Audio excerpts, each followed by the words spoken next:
serious online harm. That being said, many still have concerns about the legislation, and they deserve to be acknowledged and answered.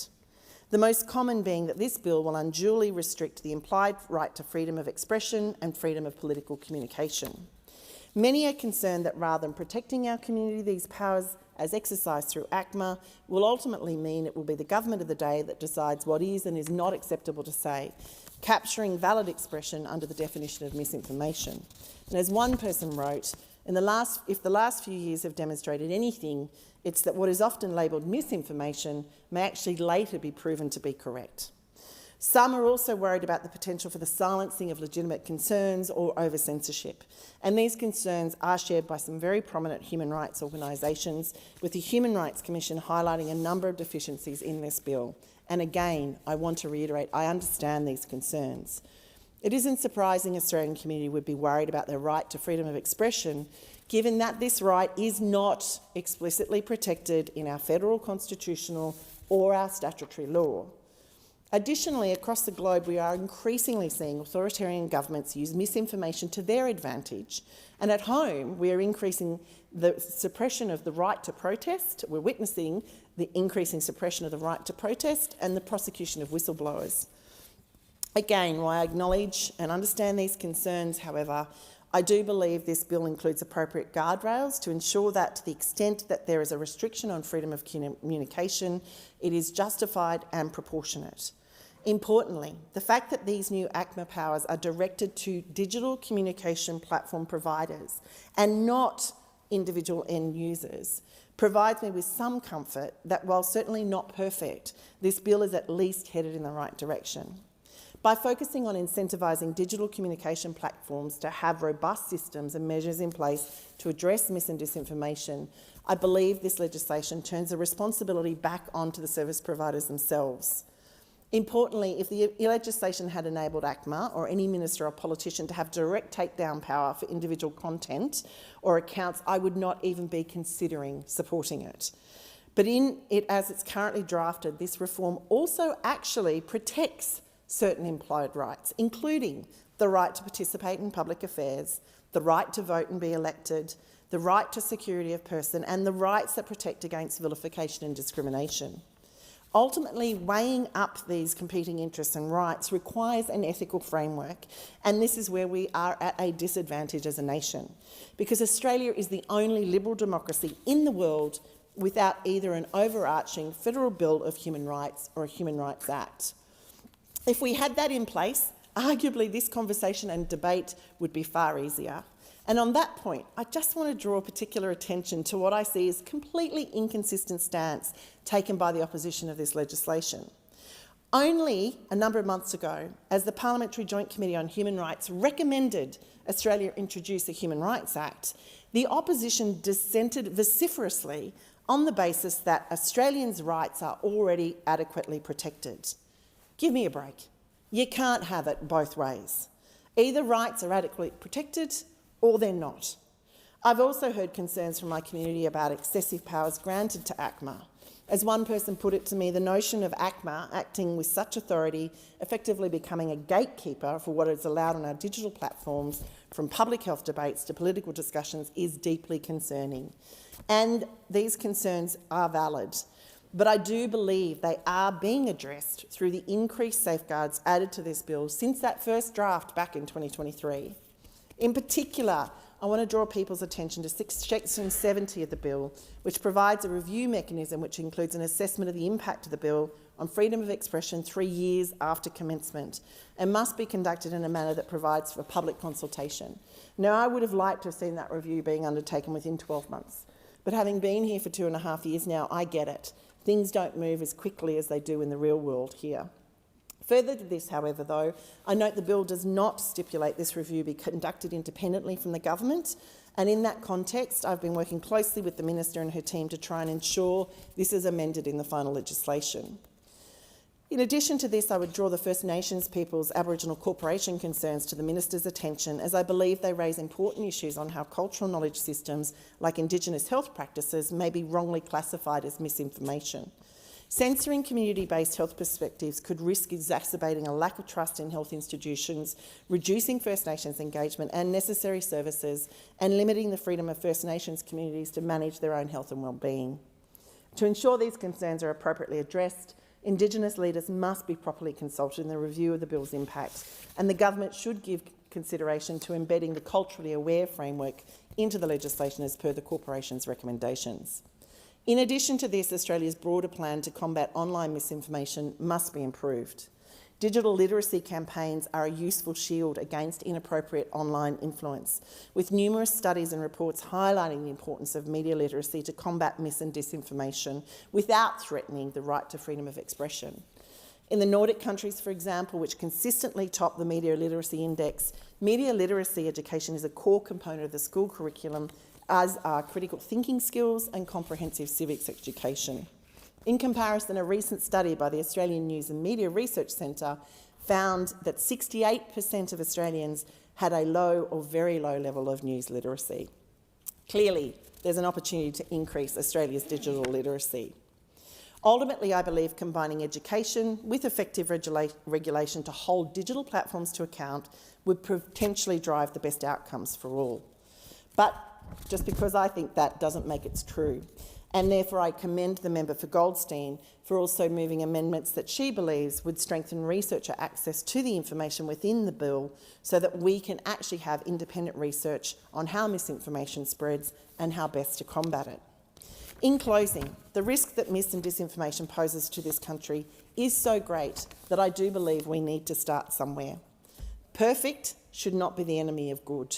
So while there is certainly room for improvement in this legislation, particularly with regard to an independent review and academic access to information, with some amendments, I will be inclined to support this legislation as a first step to reduce the spread of harmful mis and disinformation. I thank the honourable member for North Sydney. The question is that this bill be now read a second time, and I call the honourable member for Kennedy. Mr.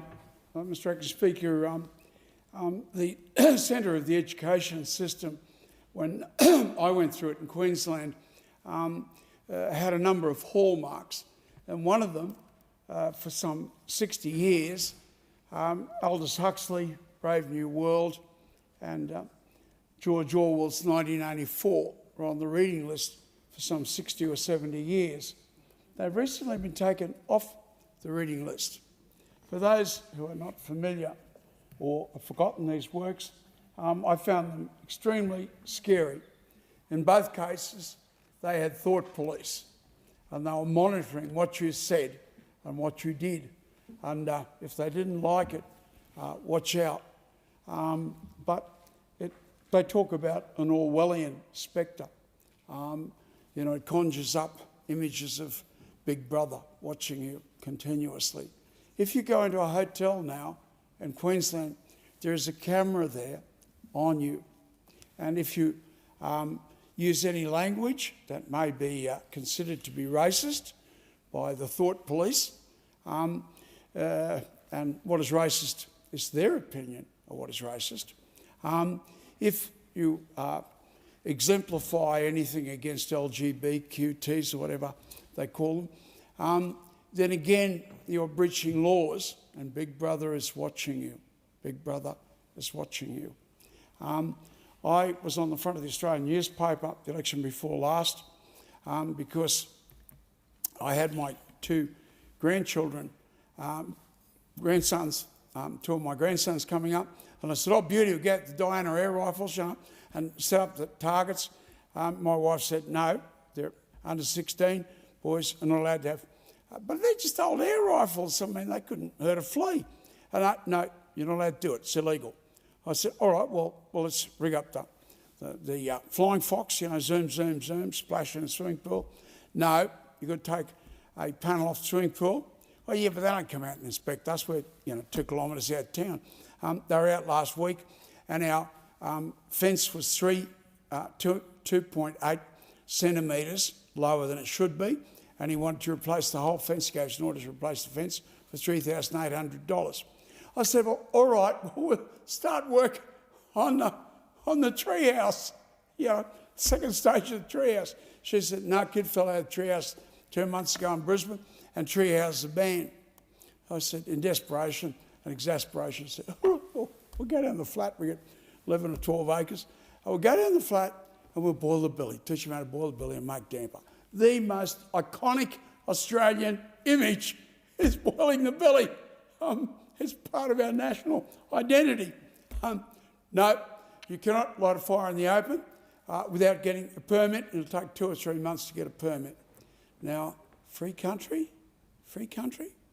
When the song was chosen to start the 200th anniversary of Australian settlement, there's only 300,000 or 400,000 people, maybe only 200,000 people living here, and then suddenly there were people living here, lots and lots of people.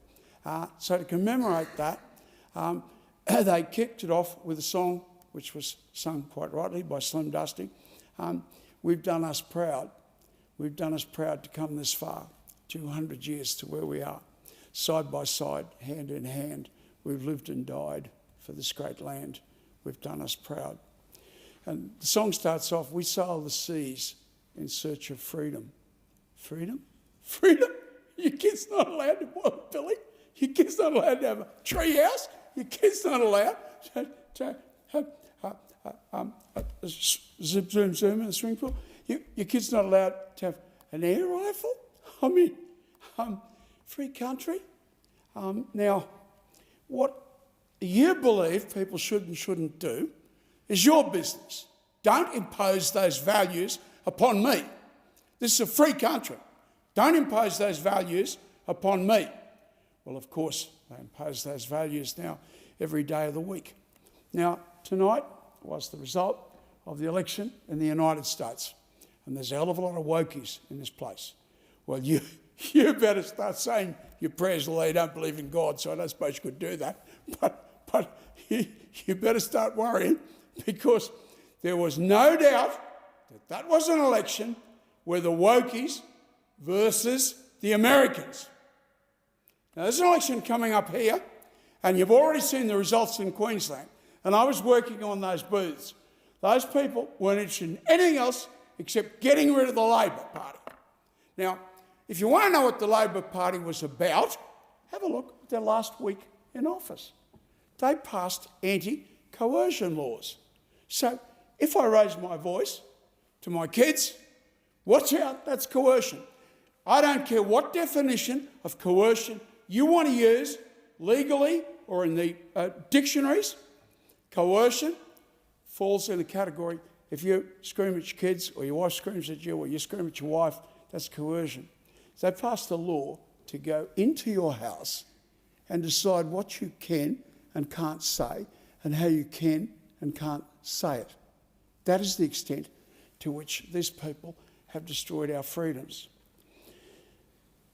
The Government Home Affairs Department, and I have felt ashamed of being an Australian, but this one really made me feel ashamed. And the government has sat there and done nothing about it. They spat upon our Australian flag and said it can't be flown. What a government department. I mean, I'll tell you, the people that are running this country are the people living here in Canberra. And I don't want to be nasty, but it's a very small gene pool. If you've got to get the brains of a country out of 300,000 people who are inbred now over 5 generations of public servants, breeding with each other here in Canberra, and think that they know everything about everything and they can impose their will upon the rest of Australia, well, I tell you what, mate, you're in for a big shock.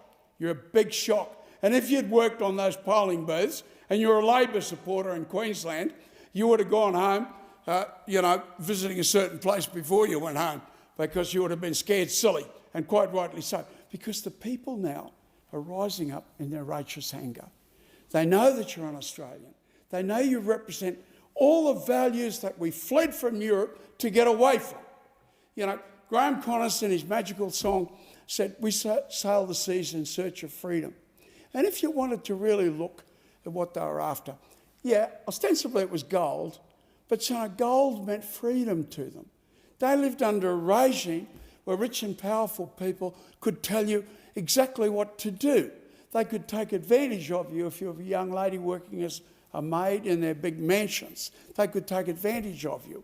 They they were running the world slave trade and the world opium trade. And they controlled what you could say and what you couldn't say. And that is why our forebears fled to Australia, to get away from that. And here it is coming at us again. But the Government Home Affairs Department has banned the use of the Australian flag. Well, my family, we lost a son in the First World War. We lost a son in the Second World War.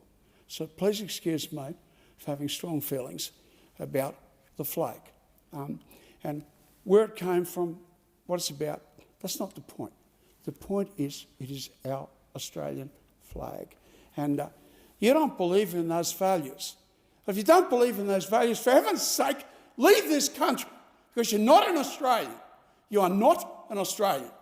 And I am going to very aggressively, for all the years I've got left that Jesus provides for me, all those years I've got left, I will fight you, because, you know, I mean, all my uncles and cousins and my father and everybody went out to try and defend Australia from being taken over and have all of our freedoms taken off us.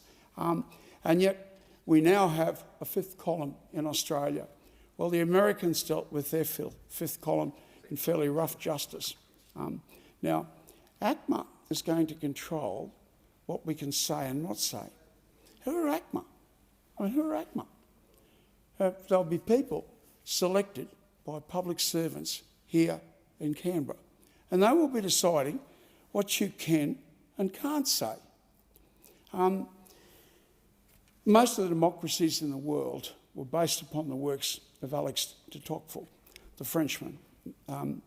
America, of course, being the first really truly democratic state, and their constitution was very much based upon the works of Alex de Tocqueville. His most famous book was The Tyranny of the Majority. Now, you know, what we're watching here, bad enough the tyranny of the majority, what we're watching here is the tyranny of the minority. So bad enough it was a tyranny of majority, but this is going a lot further than that, a tyranny of the minority.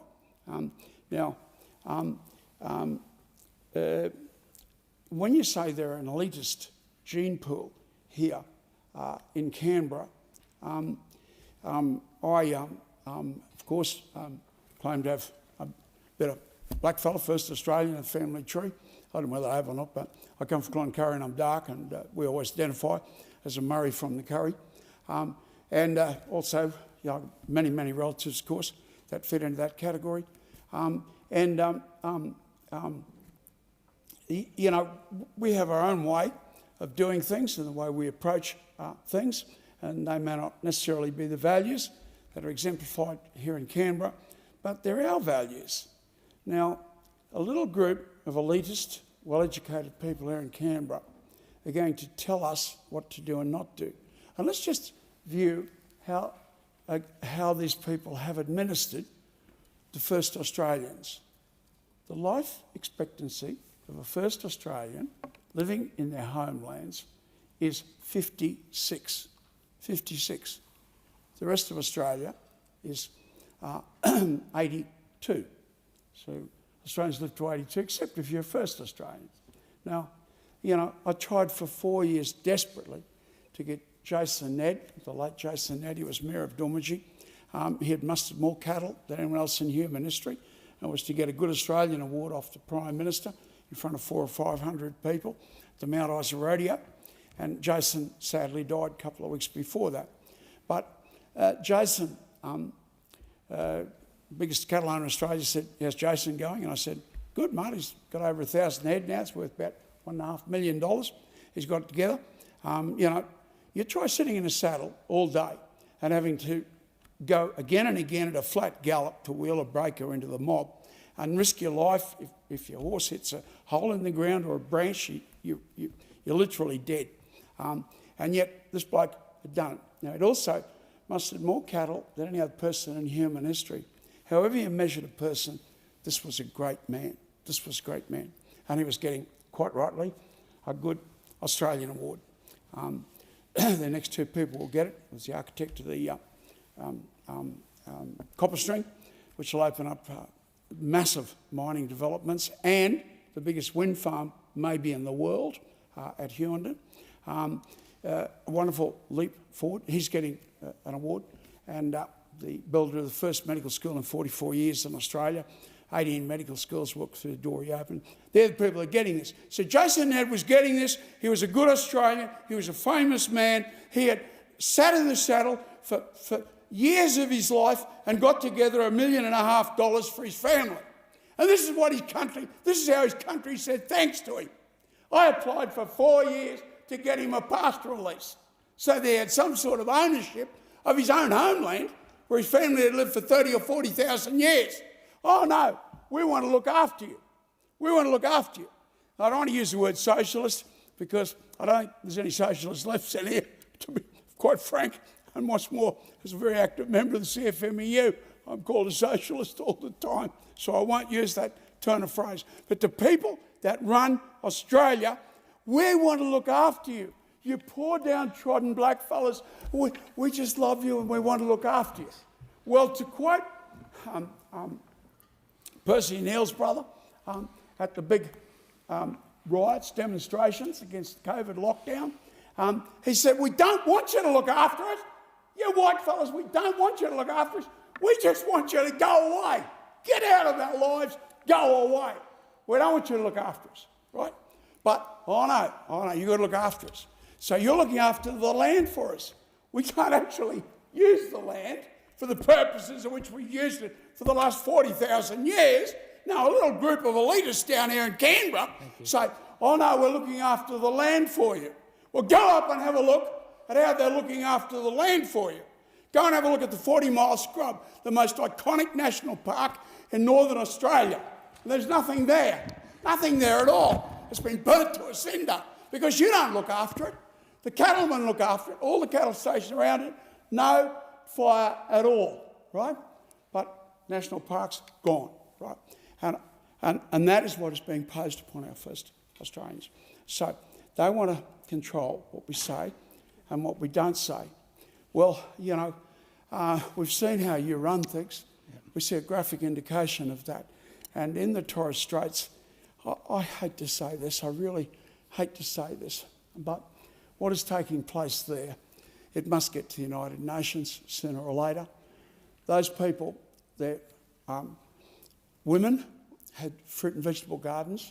Every single house had fruit and vegetable gardens. They've been banned. They got their income from fishing. It's been banned. Order. The member for Kennedy. It being 7:30, I propose that the question that the House do now adjourn, and I call the member for Mitchell. Thank you, Mr. Speaker. The government has recently made a lot about their policies helping young people in relation to... Thank you. The government has recently made a lot about their changes helping and assisting young people. One change that I fear is negative is the government's secret modelling of removal of tax concessions in relation to negative gearing that would impact young people's opportunity to get ahead in particular. And as one of the electorates, my electorate of Mitchell, that has the highest proportion of people that do negatively gear in the country, I do want to say that both positive gearing and negative gearing are legitimate pathways for people to create wealth for themselves and their family in Australia. We're talking about very ordinary and very simple people with very average incomes in the main who access negative gearing in particular. And I want to note that most property portfolios, probably about 5 to 10%, something similar, are positively geared, and which means most people access negative gearing and tax concessions for or claim a loss on rent on investment properties that they own.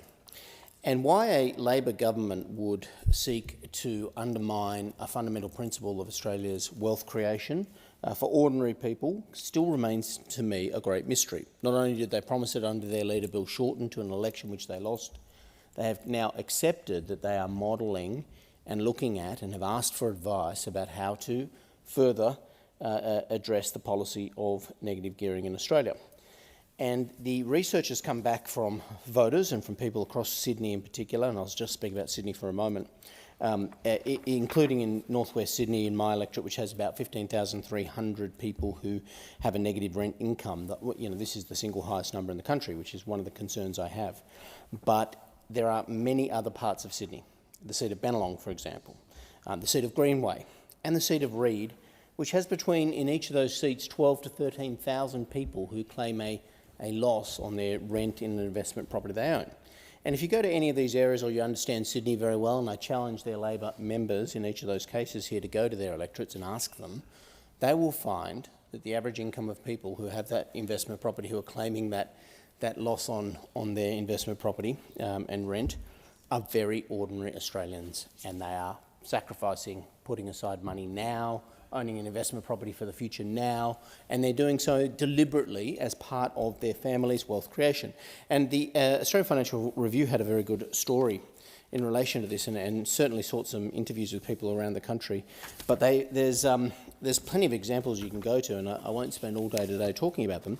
But there are so many people who've come forward to say that they have decided deliberately to have an investment property put together for their family's future, in which they put aside, and they have a loss of $500, and they obviously get a tax concession in relation to our current system.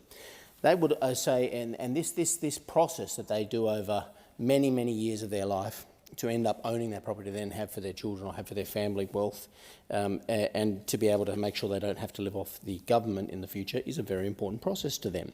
And they are sacrificing their income and sacrificing other ways of generating wealth using this mechanism. Are they doing anything wrong? Absolutely not. Are they taking money off other people? No, they are not. Is this unfair? No, it isn't, because anybody can access it and anyone can put aside to do it, and other people make other valid choices about their investment and income decisions about their life. But if you decide to take advantage of this, whether it's positively geared or negatively geared, this provides pathways for very ordinary people with very ordinary incomes to end up with an investment property, or a second or first property in some cases, depending on their circumstance, that they would not ordinarily have. And on the ladder of opportunity that Labor likes to talk about, this is one of the fundamental ways that Australians have used to create and generate their own wealth.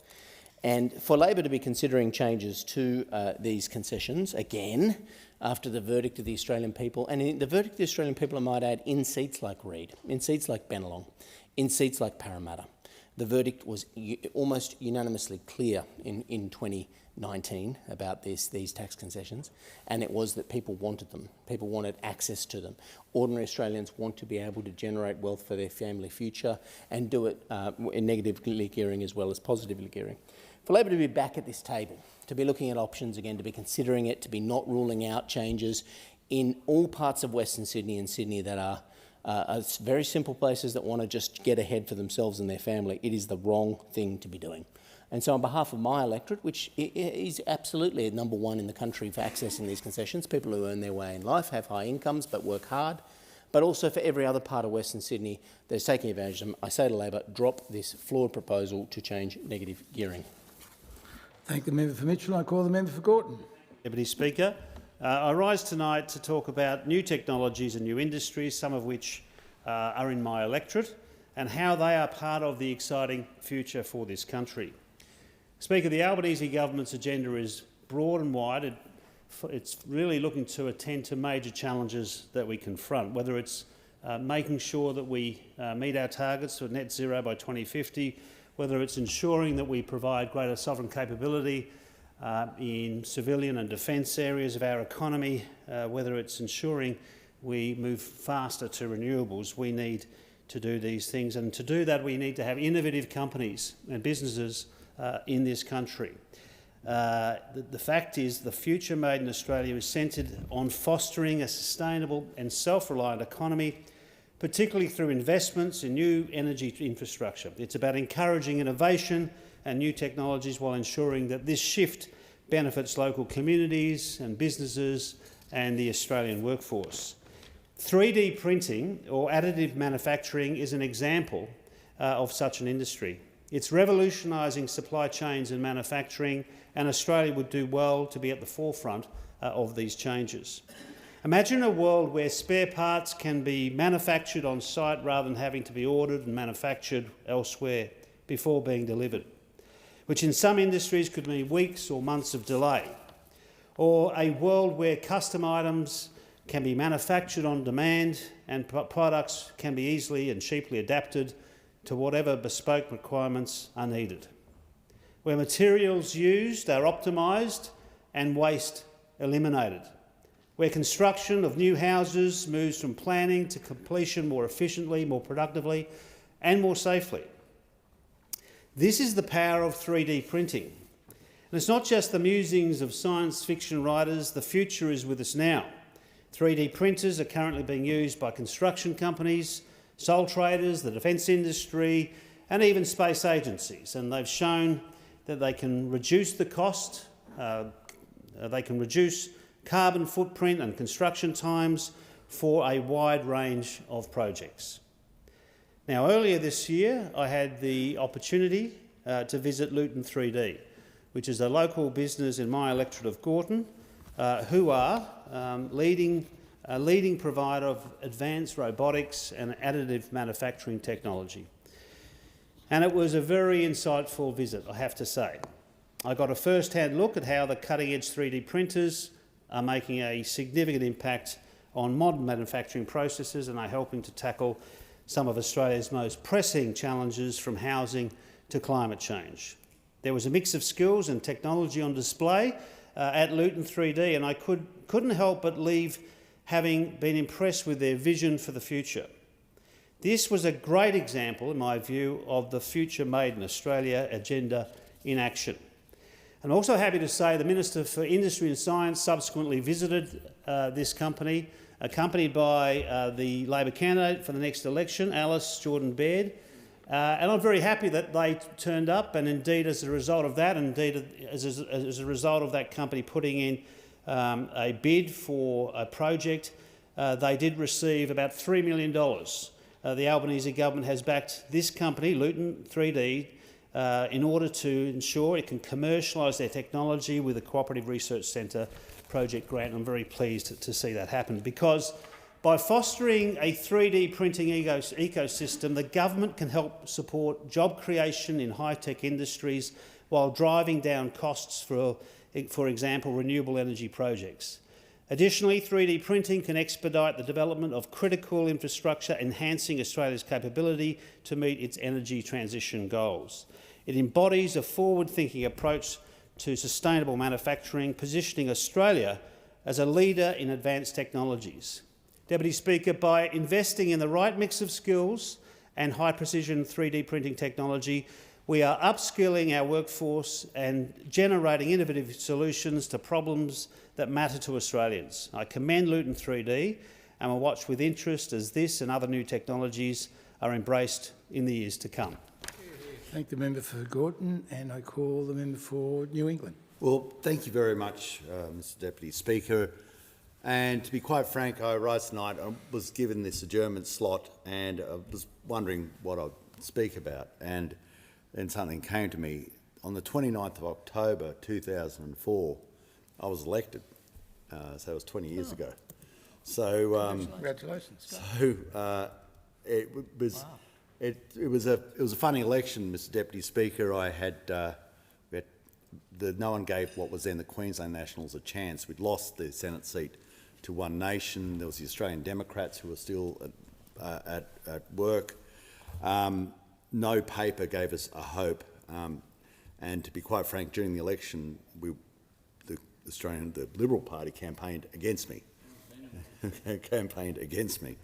And so, first thing I'd like to say on this is thank you once more to the people of Queensland who originally elected me.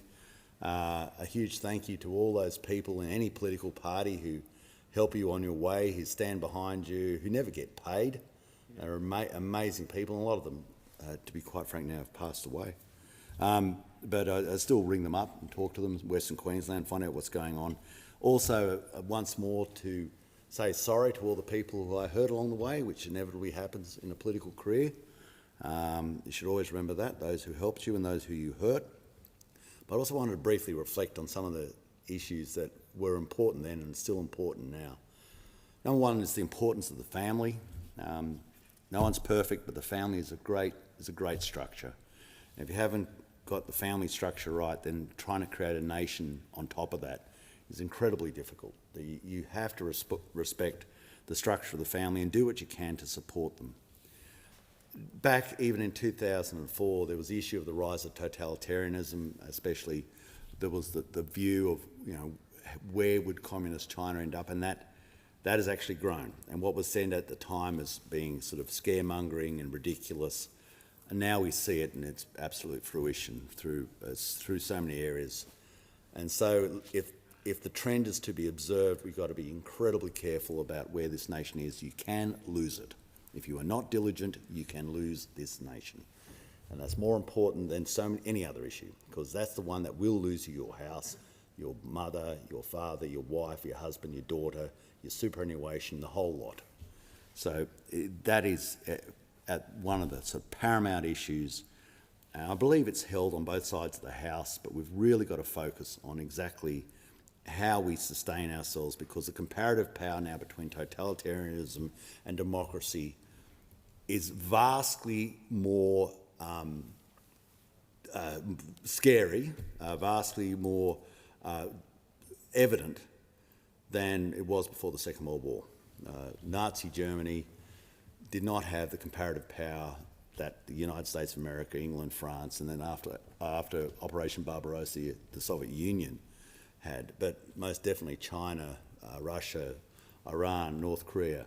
Their comparative power is vastly in excess of what fascism was before the Second World War. So we've got to be focused on that. Power of small business to provide the freedom for the individual. You know, big businesses give you a job. Small business gives you a career. It gives you to be free, to give you that sense of freedom, to be master of your own ship, and that's getting more lost. And the rights of the individual. The individual doesn't have rights unless it's got private ownership over property rights. These are being more and more diminished, more and more taken off people. The protection of the individual by law and order. And you go to so many areas, law and order is a huge thing. People feel threatened, they feel scared. They feel more threatened and more scared than they used to be. And you can see that whether it's from Garbutt and Townsville down to northern New South Wales, right down into the western suburbs of Sydney. People should not feel scared. The ability to express views. It's for others to debate your views, not to diminish or denigrate you because of your views, for there to be an open discussion and debate of the issues. And you know, one of my big issues that brought me into politics, and I have to stand behind it, is nobody had the right to kill you the day after you were born, and nobody had the right to kill you the day before. And it's the right of the individual is to be sanctified, is to be held in the highest process. No one has the right to take my life without my permission. You have a duty of care, but not a right over my life. Thank the member for New England, and I call the member for Macon. Thank you, Mr Deputy Speaker. Mr Deputy Speaker, as we near the end of 2024, we can look back on what has been another extraordinary year throughout the world. The fallout from COVID continues to impact countries, while the combination of extreme weather events and human conflict has caused widespread suffering and hardship. Throughout the world, I detect a growing sense of insecurity, and whilst the meaning of Donald Hord's famous description of Australia being the lucky country is sometimes misunderstood, there is little doubt that we do live in a lucky country, and we are lucky to live here. That is not to deny or ignore the Australians who struggle every day with living costs and other hardships. That is why, since being elected, the Albanese Labor government has made cost of living help a priority. We have done that by putting more money into Australian households and reducing costs for essential everyday services. In the limited time that I have tonight, I will touch on some of the government's achievements. Labor has boosted the wages of workers in childcare, aged care and low-paid industries. We have provided $300 of energy relief for eligible Australian households and $325 for small businesses. Every Australian taxpayer received a tax cut. We extended paid parental leave to 26 weeks and added superannuation to it. 500,000 Australians have benefited from fee-free TAFE places, and around 3 million Australians have had university debts reduced by around $1,200. And HECS debts will reduce even more after the next election if Labor is re-elected. A Commonwealth prac payment will also be established, so Australians studying to be a teacher, a nurse, a midwife or a social worker can get paid to go on prac placements. Importantly, the Albanese Labor government has reduced health costs by making medicines cheaper and bulk billing more GP visits. Today, some 75 Medicare urgent care clinics, including one in the Macon electorate, have been opened and another 12 are in the pipeline, ensuring people have access to urgent medical care when they need it at a bulk billing medical centre. An additional 15,000 GPs have entered the workforce since Labor's election in 2022, and health services are being restored. To support our veterans, we are establishing 10 veterans and families hubs across Australia, employing more staff and providing record funding for the Department of Veterans Affairs, and eliminating the veterans' claims backlog and simplifying the claims process. For the nation's farmers, food producers and wine industry, trade relations with China have been rebuilt after those sectors were decimated by the last coalition government. And Labor is taking steps to stop the price rip-offs by the big supermarkets.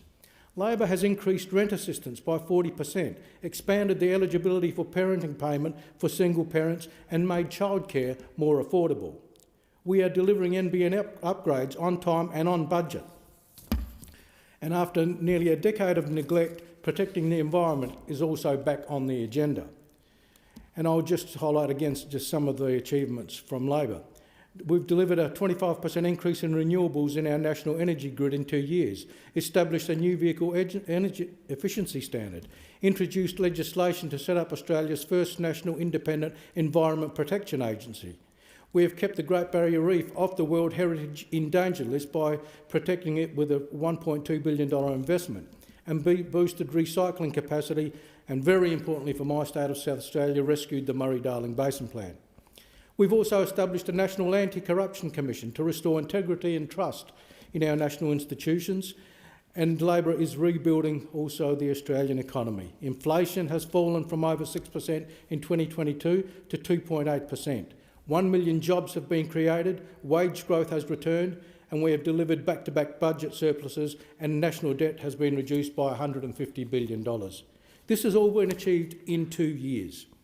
Australia is part of a global economy, and we are directly affected by world events.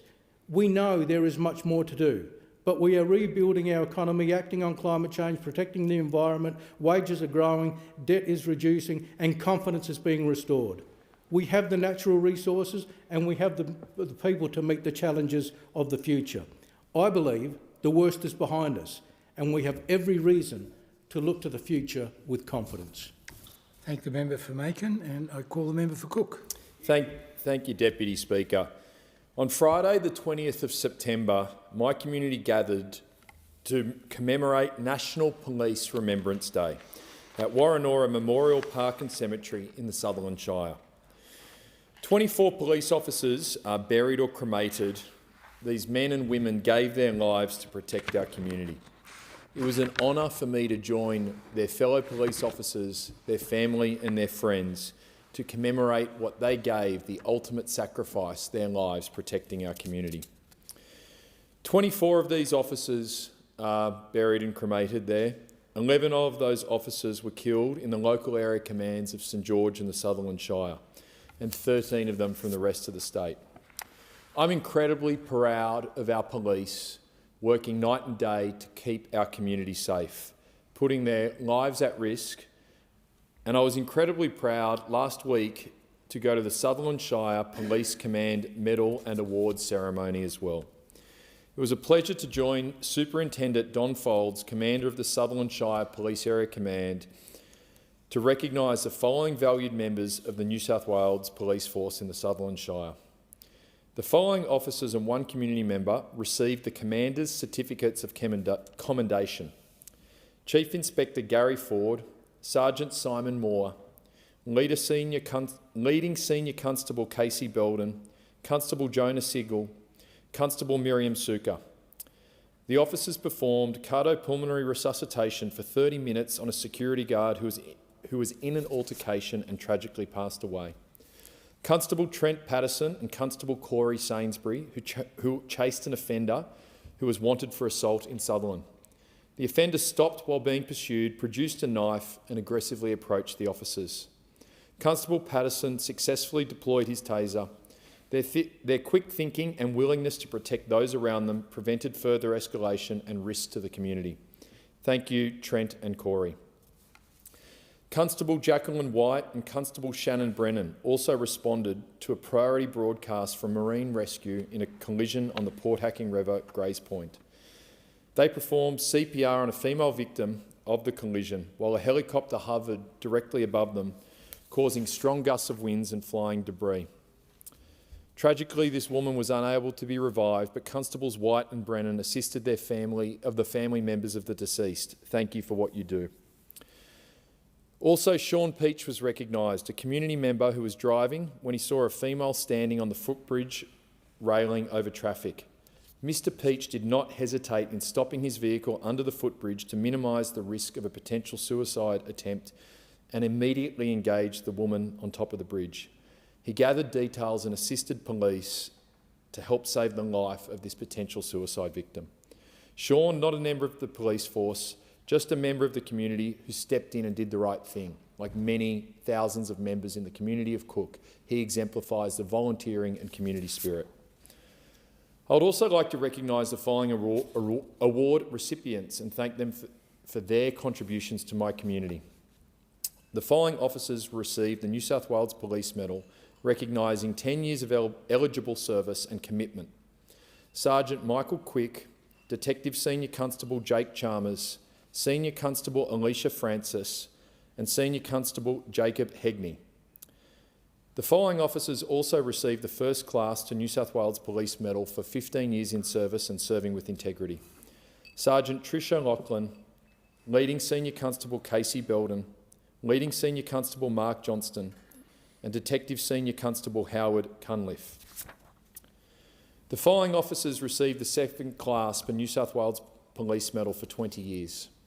Sergeant Trevor Hill, Sergeant Nathan Kirkwood, Sergeant Paul Watson, Sergeant Grayson Withers and Senior Constable Kari Bell. The following officers received the third class to the New South Wales Police Medal for 25 years. Detective Sergeant Jane Shrivens, Sergeant Matthew Hesimovich, Sergeant Richard Hill. The following officers received the fourth class to the police service for an incredible 30 years service. Chief Inspector Michael Stewart, and the following officer received the fifth class to the New South Wales Police Medal for 35 years. Chief Inspector Michael Stewart. The following officers received a warrant of appointment for promotion to Sergeant and Senior Sergeant. Sergeant Tricia Lachlan, Sergeant Nathan Kirkwood, Sergeant Michael Quick, Sergeant Paul Watson. The following officers received the Commander's Medal of Certificate of Merit, Constable Natalie Overall and Senior Constable Anthony McLaughlin. I thank the member for Cook and I call the member for Aston. Thank you, Deputy Speaker. It was so wonderful to welcome the Minister for Regional Development, Local Government and Territories, the Honourable Christy McBain, to my electorate of Aston earlier in the week last week. Whilst in my electorate, I was able to show the Minister some of the local road and infrastructure projects underway and discuss our forward priorities. As a federal member living in the beautiful outer eastern suburbs of Melbourne, I know how crucial roads and their conditions are. Over the past 19 months since being elected, I have received many emails, social media messages and phone calls from constituents regarding the poor condition of some of the state government and local roads, and I should know I have seen them myself driving around the electorate. That is why I'm absolutely rapt that the Albanese Labor government has delivered a massive funding boost to local governments in the form of the Roads to Recovery program. Working in partnership with Knox City Council, projects funded by the Albanese government are improving the safety of our local road networks, supporting local jobs and unlocking new social and economic opportunities. The Roads to Recovery program, which directly funds local councils to ensure that roads are properly maintained, has seen a huge increase in funding compared to previous years.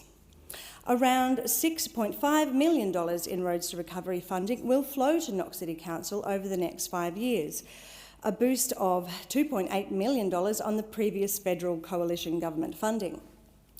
This will pave the way for a pipeline of future road safety upgrades with $300,000 for improvements at Templeton Street in Wantirna and $650,000 for a 300-metre section of Station Street at Ferntree Gully. All this from the Albanese Labor government supporting improvements to road surfaces and curbs. This builds on work already delivered, such as upgrades to Rickards Avenue in Knoxfield, with just on $650,000 from the federal Labor government, making this busy route to Carrington Primary School a lot safer. Through Phase 4 of the Local Roads and Community Infrastructure Program, Knox City Council is receiving over $730,000 for high-impact local projects.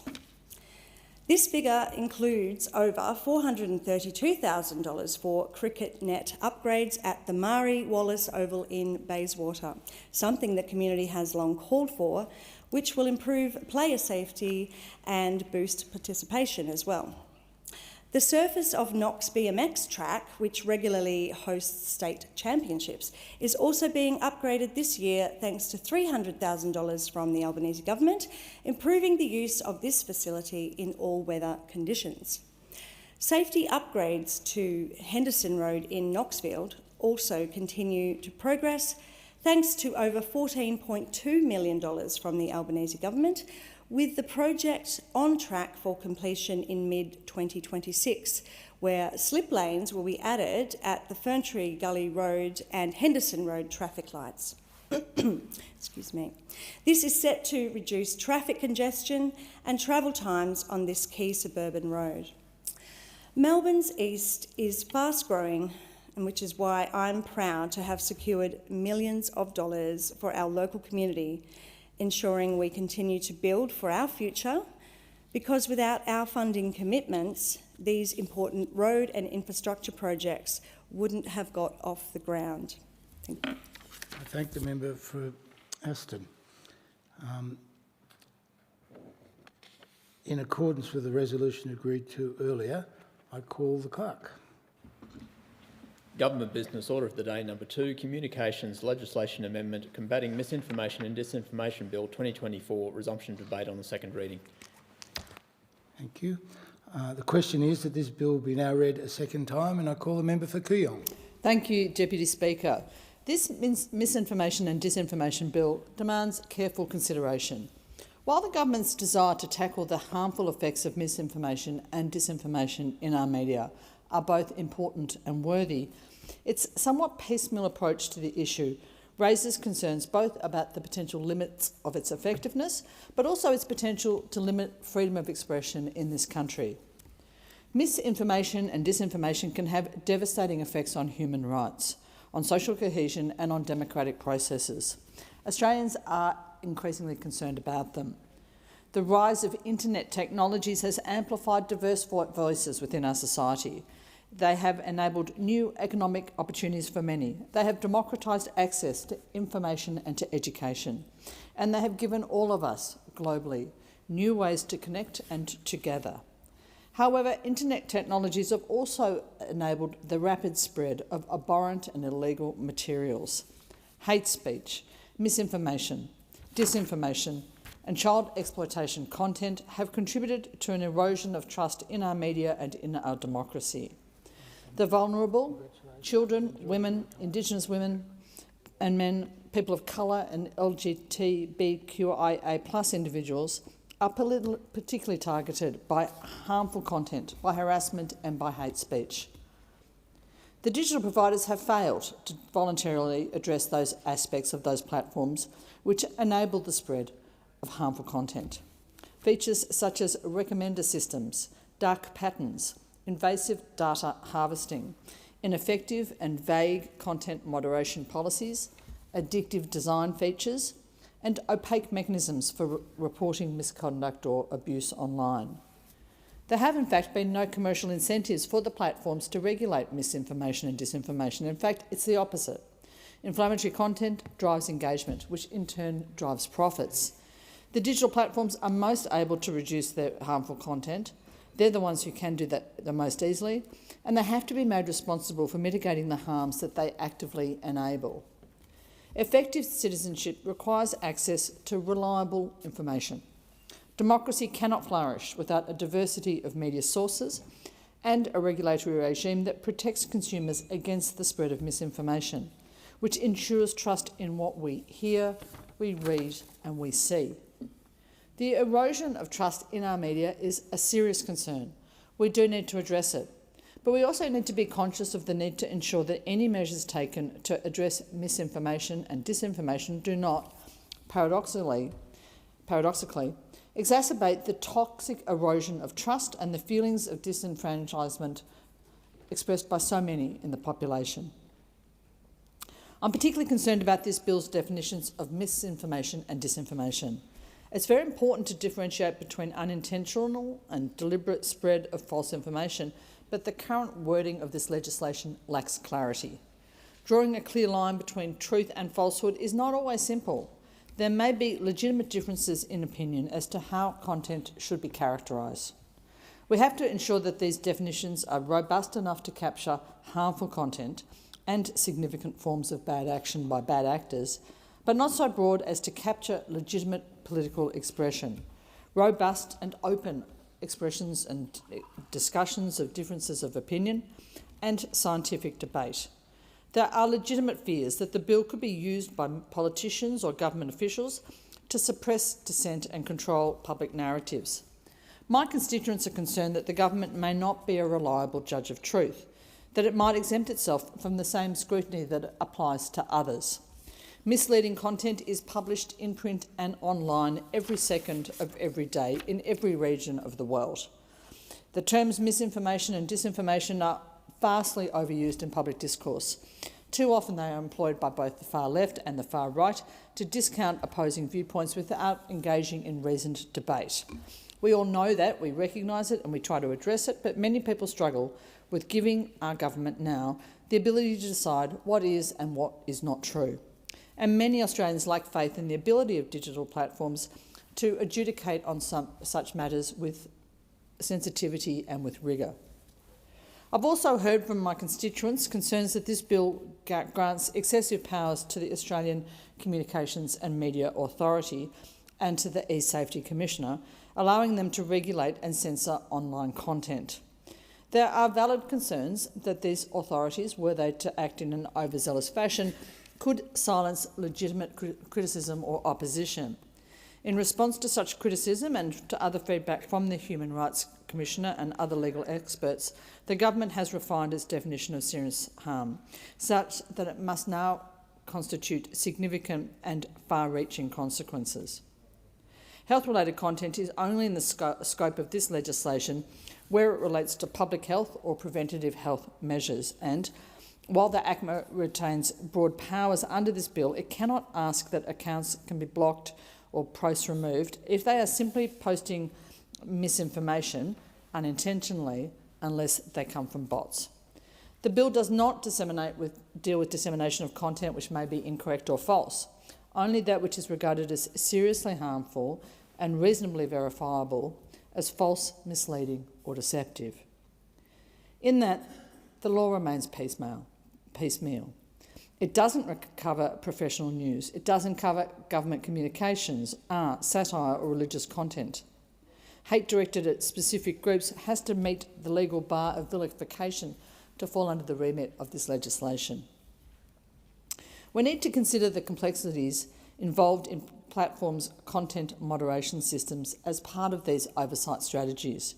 Recent experience has shown that the automated oversight processes, such as those seen in the Robodebt scheme, are prone to error when tasked with interpreting complex human behaviour, intention and meaning.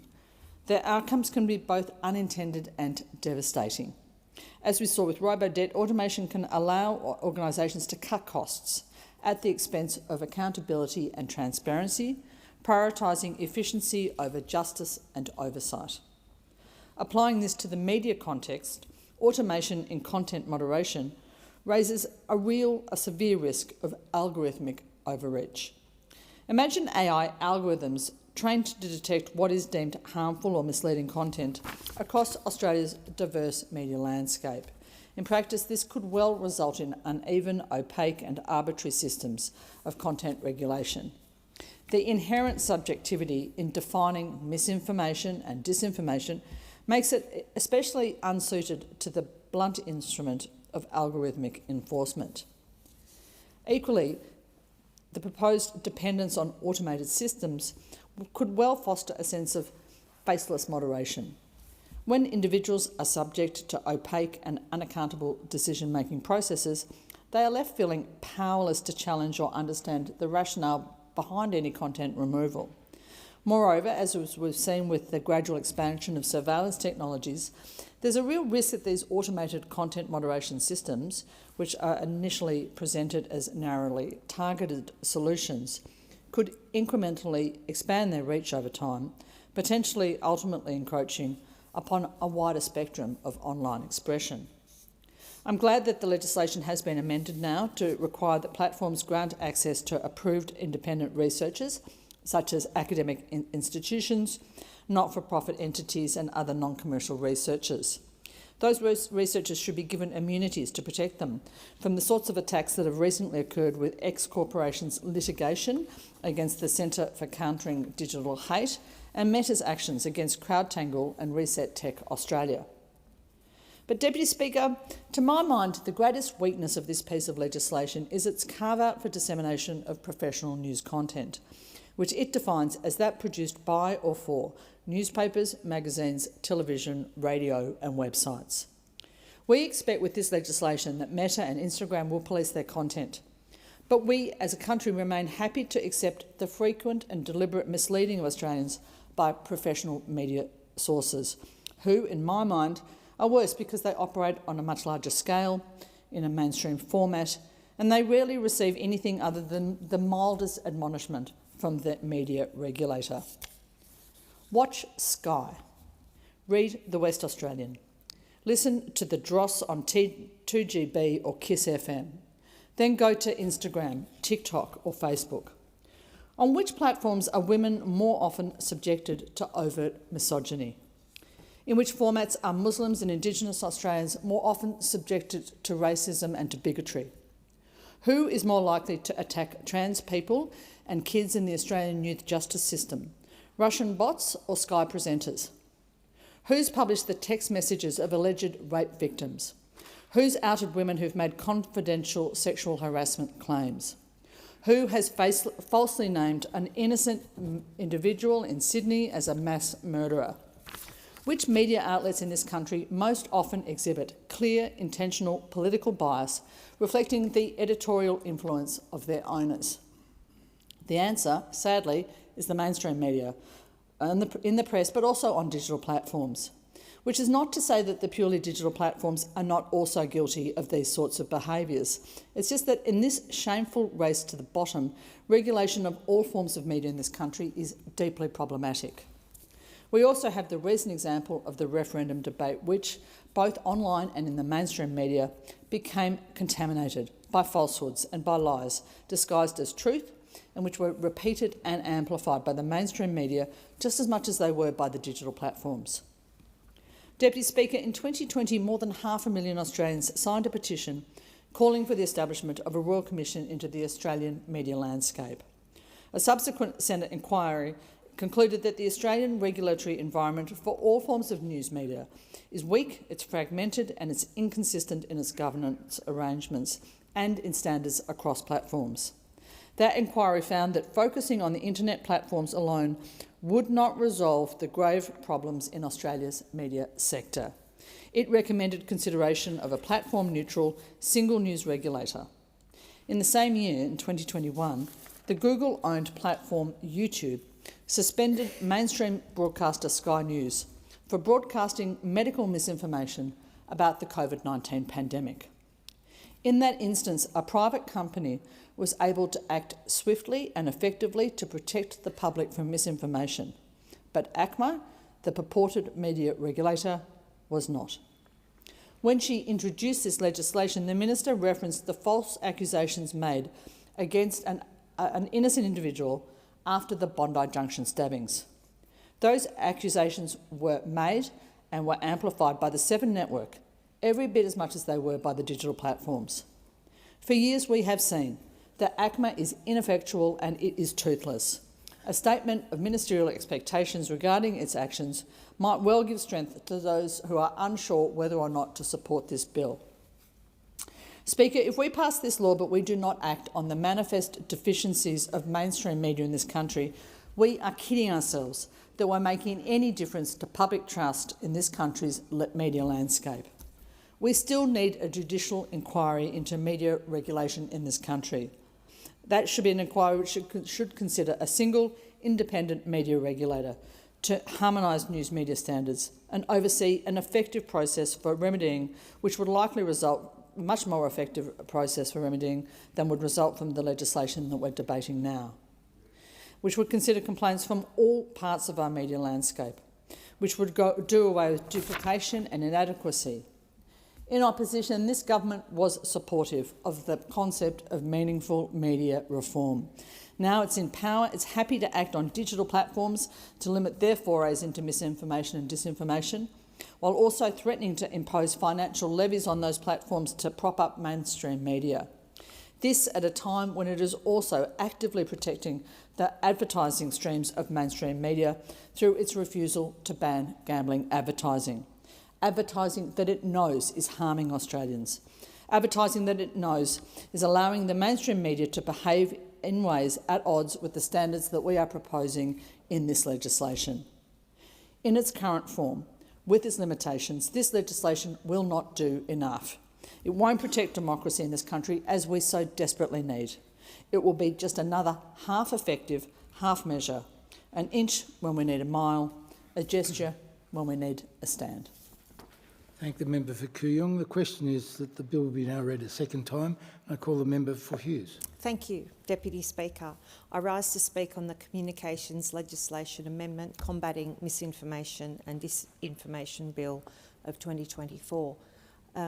Deputy Speaker, in my 2.5 years since I've been elected, I've had a lot of, hundreds and hundreds, probably thousands of emails from constituents, but I have been completely overwhelmed by the number of emails and meetings and correspondence that I've had in relation to misinformation and disinformation. Deputy Speaker, this bill is a revised version of the exposure draft misinformation bill, which was published and then withdrawn in what we say is a humiliating backdown last year by the Communications Minister. And it did follow overwhelming opposition from a wide range of groups, including human rights, civil liberties, leading lawyers and proponents of free speech. Deputy Speaker, more than 20,000 Australians made submissions and comments opposing that original bill. So while this bill is has a stated aim to reduce the spread of seriously harmful misinformation and disinformation on digital communication platforms, there are so many flaws in this bill. It has not been well thought out. We've heard from a broad cross-section of sitting members in this place about their issues with this, and it's really something that I think that the Communications Minister, with all respect, does need to go back to the drawing board. It's unclear, for example, if the bill will operate in a manner compatible with Australians' international human rights obligations related to freedom of expression. The definitions of misinformation and disinformation create some uncertainty as to the breadth of content that is captured. And while the bill introduces supposed transparency requirements for certain digital communications platforms related to misinformation and disinformation, including obligations to publish information on risk management actions, media literacy plans and complaints processes. However, the bill provides the Australian Communications and Media Authority, or ACMA, with new powers to create digital platform rules that require digital communication platforms to report and keep records on certain matters related to misinformation and disinformation.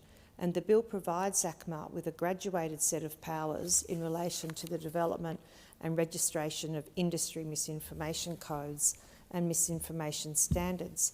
So, Deputy Speaker, what we have here is a lot of power being put into a bureaucracy, and the bill has been referred to the Senate Environment and Communications Legislation Committee for inquiry with a reporting date of 25 November 2024.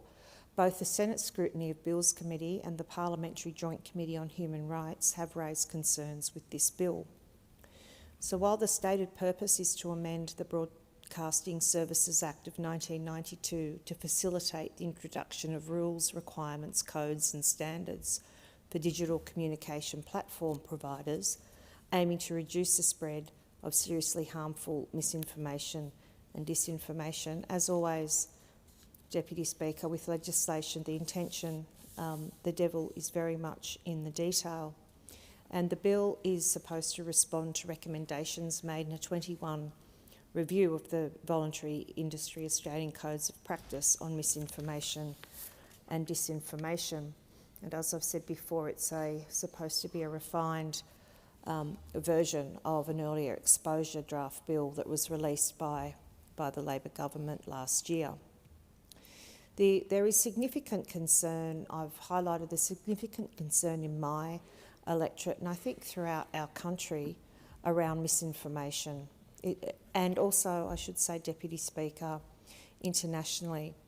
We saw the University of Canberra published a digital news report earlier this year and found that 75% of Australians are concerned about online misinformation. And that was up from 65% in 2016 and well above the global average of 54%.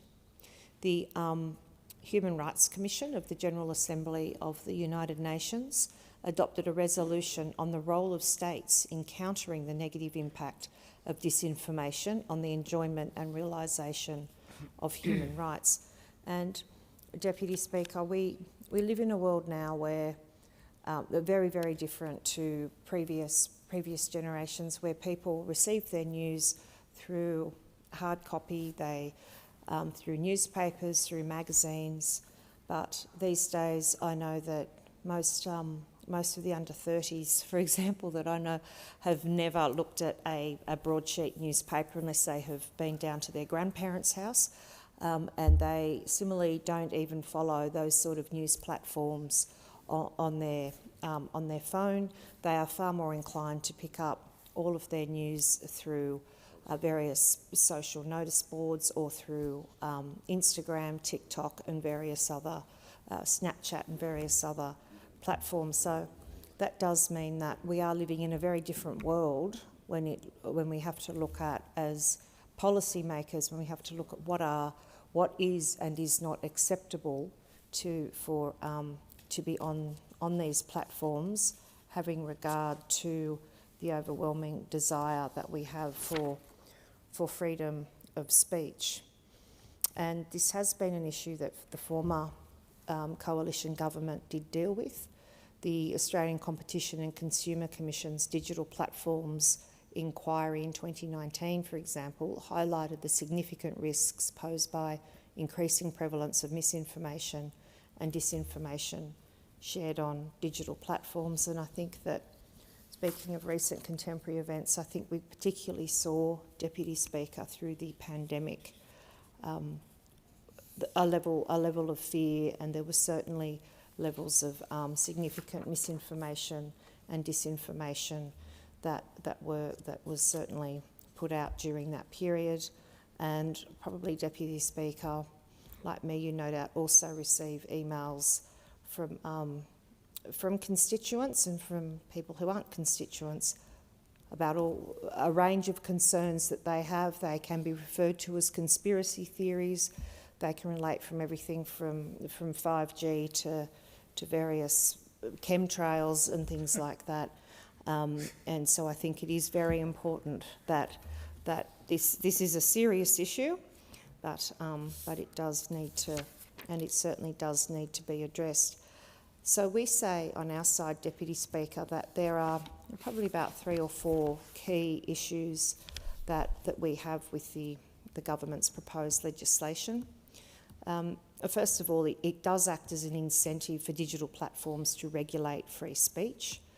And we say this because digital platforms risk big fines if they do not comply with digital platform rules or industry codes and misinformation standards. So ACMA will determine whether or not a digital platform is compliant with the legislation. And that, I think, causes concern when it is just one bureaucracy that is looking at whether or not something is misinformation or disinformation, and in doing so, it is likely that the platforms themselves will self-censor the legitimately held views of Australians. There is also a very broad definition of misinformation. It captures opinions, the bill captures opinions that are held in good faith. There is no requirement that the maker of the statement is acting maliciously or setting out to deceive people. If something is considered to be, quote, reasonably verifiable as misleading and reasonably likely to cause or contribute to serious harm, it can be captured as misinformation. So I think there is an issue when there does not need to be any intent proven in regard to the misinformation. There is also concern around the broad definition of serious harm, and it could be seen that a large amount of material could be captured as serious harm because some of the topics on which misinformation can be encapsulated as serious harm includes elections, referendums, public health and preventative health measures, and imminent harm to the economy or financial markets. So it could be seen there, your Deputy Speaker, there are a broad range of topics that could be encapsulated and then in fact shut down by social media platforms around any of those areas. Another concern is the level of power that this gives the Minister. The Communications Minister has existing powers which could now be used under this bill to order the ACMA to conduct specific investigations under the Misinformation Bill. The Minister can also order public hearings, and the only constraint on that power is that it cannot relate to particular content posed on a digital communications platform by a single end user identifiable by ACMA. So the power seems to be very wide, and it's potentially very open to political abuse, and we say this is completely inconsistent with basic democratic values. The Minister under this bill also has power to exempt digital platforms. So a digital site that has politics perhaps less favoured by whichever government is in power at the time could be excluded simply on the basis that the government of the day does not like its particular politics. And Deputy Speaker, I just want to turn to some of the comments that have come through to me from my constituents. And as I said, I was quite overwhelmed by the volume of correspondence on this one issue. It's probably almost the most correspondence I've had on any one piece of government legislation in 2.5 years. I will reiterate some of them. Robert from Illawong: the threat of serious penalties for digital platform providers who do not comply is alarming and is likely to result in over-censorship. Damien from Engadine: the bill comprises the integrity of social media by granting the e-Safety Commissioner increased authority, which has been used to further censor content in response to EXCOR's principled stance. David from Engadine: another concern is the definitions of serious harm, misinformation, disinformation and truth. Who decides what these terms apply to, and indeed whether they can even be adequately defined in practice? These definitions are highly subjective, and indeed who decides what is or is not truth in these times? Lance from Alfred's Point: this, in my mind and most of my friends, is the most dangerous and Orwellian bill put forward in Australia. This is a direct assault on our freedom of speech and by default on our freedom. Tracy from Wattle Grove: this bill would further constrain free speech, going against the principles of the International Covenant of Civil and Political Rights. Paul from Illawong: the bill could suppress conservatives, religious or minority viewpoints on various issues. Andrew from Bonnet Bay: the bill appears to have the sole purpose of suppressing criticism of government. Ross from Bangor: civil penalties against digital platforms may stifle public discourse and disproportionately affect certain viewpoints. Tanya from Warranora. The government needs to stop attacking our liberties and freedoms and trying to protect us by introducing legislation that threatens the very heart of our democracy that our ancestors fought so hard for us to enjoy. Sarah from Janali. I'm concerned about the government's and mainstream media being exempt from this bill. Jackie from Sutherland. This bill represents complete government overreach. More than that, it is a path to authoritarianism. Marjan from Como. Freedom of speech is the bedrock of a free and fair society. It is a fundamental value of Australia. Despite denials to the contrary, the proposed bill will erode this fundamental human right. Steve from Bangor. The draft exposure says it is about keeping Australians safe from harm, but the government will cause harm by silencing Australians. The Commonwealth is responsible for protecting the rights of the individual, not suppressing them. Cameron from Holsworthy. This legislation, if passed, will also jeopardise any future online discussions on any subject the government of the day does not want the general population to discuss, contrary to the government of the day's own beliefs. Anetta from Bundina. Even social media companies such as Meta and Twitter have voiced their concerns over the proposed law because it's easy to see how the power given to ACMA could be abused. Thomas from Heathcote. To quote from John Stuart Mill, all silencing of discussion is an assumption of infallibility. So, Deputy Speaker, it is not just the coalition and it's not just members of the crossbench that have issues with this legislation. These are just a couple of examples from my electorate, and in all of the circumstances, I join with the coalition in saying I cannot support the legislation as it's currently drafted. Thank you. Thank the member for Hughes. The question is that this bill be now read a second time, and I call the member for Curtin. Thank you, Deputy Speaker. This bill addresses misinformation and disinformation that causes serious harm to public health, groups of people or elections. It says digital platforms have to disclose what they're doing about dis and misinformation, provide information to prove it, and if they're not doing enough, gives ACMA the power to require them to do more. A range of limits have been put in place to reduce the potential for infringing freedom of expression. Thanks to some amendments to which the government's agreed, I think this is a step in the right direction in meeting my community's desire to see digital platforms held to account for the harm that they can enable. Seriously harmful online misinformation and disinformation poses a safety and wellbeing threat to Australians, as well as undermining trust in democracy. A number of people in my Curtin community have expressed real concern about online safety and harm generally. This was reinforced to me by a strong response to my survey on a review of the Online Safety Act. My community welcomed better regulation on current and emerging harms and technologies and supported greater responsibility being placed on digital platforms through a statutory duty of care. This is consistent with research by the independent Reset Tech Australia that commissioned a YouGov poll in April 2024 and found 93% of people agreed that social media companies should have a duty of care to take reasonable care of their users. Now, while it doesn't create a duty of care, I understand that this bill is one of a range of reforms that the government intends to propose in the broad online safety and big tech space. Voluntary self-regulation has not worked. The fact is, we need to hold to account the companies that allow misinformation and disinformation to be distributed.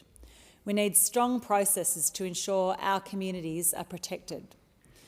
The concept of better regulating digital platforms for seriously harmful misinformation and disinformation is not novel and has broad in-principle support. The government's attempting to do it here, and the Coalition's 2022 election platform included a commitment to increase the information gathering and enforcement powers of the media regulator to combat harmful online misinformation and disinformation. I agree it needs to be done too, with transparency and accountability being at the forefront. And this is consistent with my Fair and Transparent Elections Private Members Bill, where one of my priorities was seeking to ban lies in political advertising. The need to regulate harmful false communications is particularly pertinent today of all days as we watch the US election in a febrile atmosphere of a divided populace and online echo chambers. But how we regulate misinformation is a complex challenge. How do we make sure the communications we receive are truthful while also making sure people can continue to communicate easily? How do we strike the right balance between combating misinformation and disinformation on the one hand, while sufficiently protecting freedom of expression on the other? Well, the broad aim of this bill is to incentivise digital communications platform providers to have robust systems and measures in place to combat misinformation and disinformation. The bill does three things. It imposes core transparency obligations on digital platforms, which will be required to publish a report on a risk assessment of their platform, a current media literacy plan, and their policies for tackling misinformation and disinformation. Secondly, it provides ACMA with information gathering and record keeping powers to hold digital platforms to account. ACMA can require platforms to maintain and keep records, it can obtain information on an as-needed basis when investigating, and it can publish information that's not commercially sensitive. And thirdly, it enables ACMA to approve codes and make standards if voluntary platform efforts provide inadequate protection to prevent and respond to misinformation and disinformation on their services. These codes are industry-led and can be approved and registered by ACMA, while standards can be set by ACMA as a last resort. A code or standard could include obligations on platforms to have robust systems and processes such as reporting tools, links to authoritative information, support for fact-checkers, and demonetisation of disinformation. Approved codes and standards will be legislative instruments subject to parliamentary scrutiny and disallowable. Now, I have some concerns about ACMA's ability to fulfil these new roles. This is beyond ACMA's current role, but I understand that additional funding has been allocated and the evolving role can be addressed in an updated statement of expectations from the Minister, which is a public document. The bill doesn't apply to all misinformation and disinformation. It only applies if the information causes serious harm. And serious harm can mean harm to public health, vilification of a group, and harm to the operation or integrity of an election. Given the bills I've proposed to improve the integrity of our electoral system, particularly relating to truth in political advertising, I'm pleased to see this on the list. In Australian federal elections, the AEC is operating in an information environment increasingly impacted by misinformation and disinformation, which has the serious potential to impact elections, as well as erode voters' trust in the legitimacy of results. As parliamentarians, we must be doing everything possible in order to restore voters' trust in a time of record disinterest and distrust in our democracy. The Australian public has a high level of trust in the AEC, and the AEC sees the value in considering legislation to increase the transparency and accountability of major digital platforms and their responses to misinformation and disinformation. So that's a good start. But the Law Council of Australia and other civil society groups are concerned that this bill will amount to a restriction on the freedom of expression. And I agree that any restriction on freedom of expression should not be made lightly.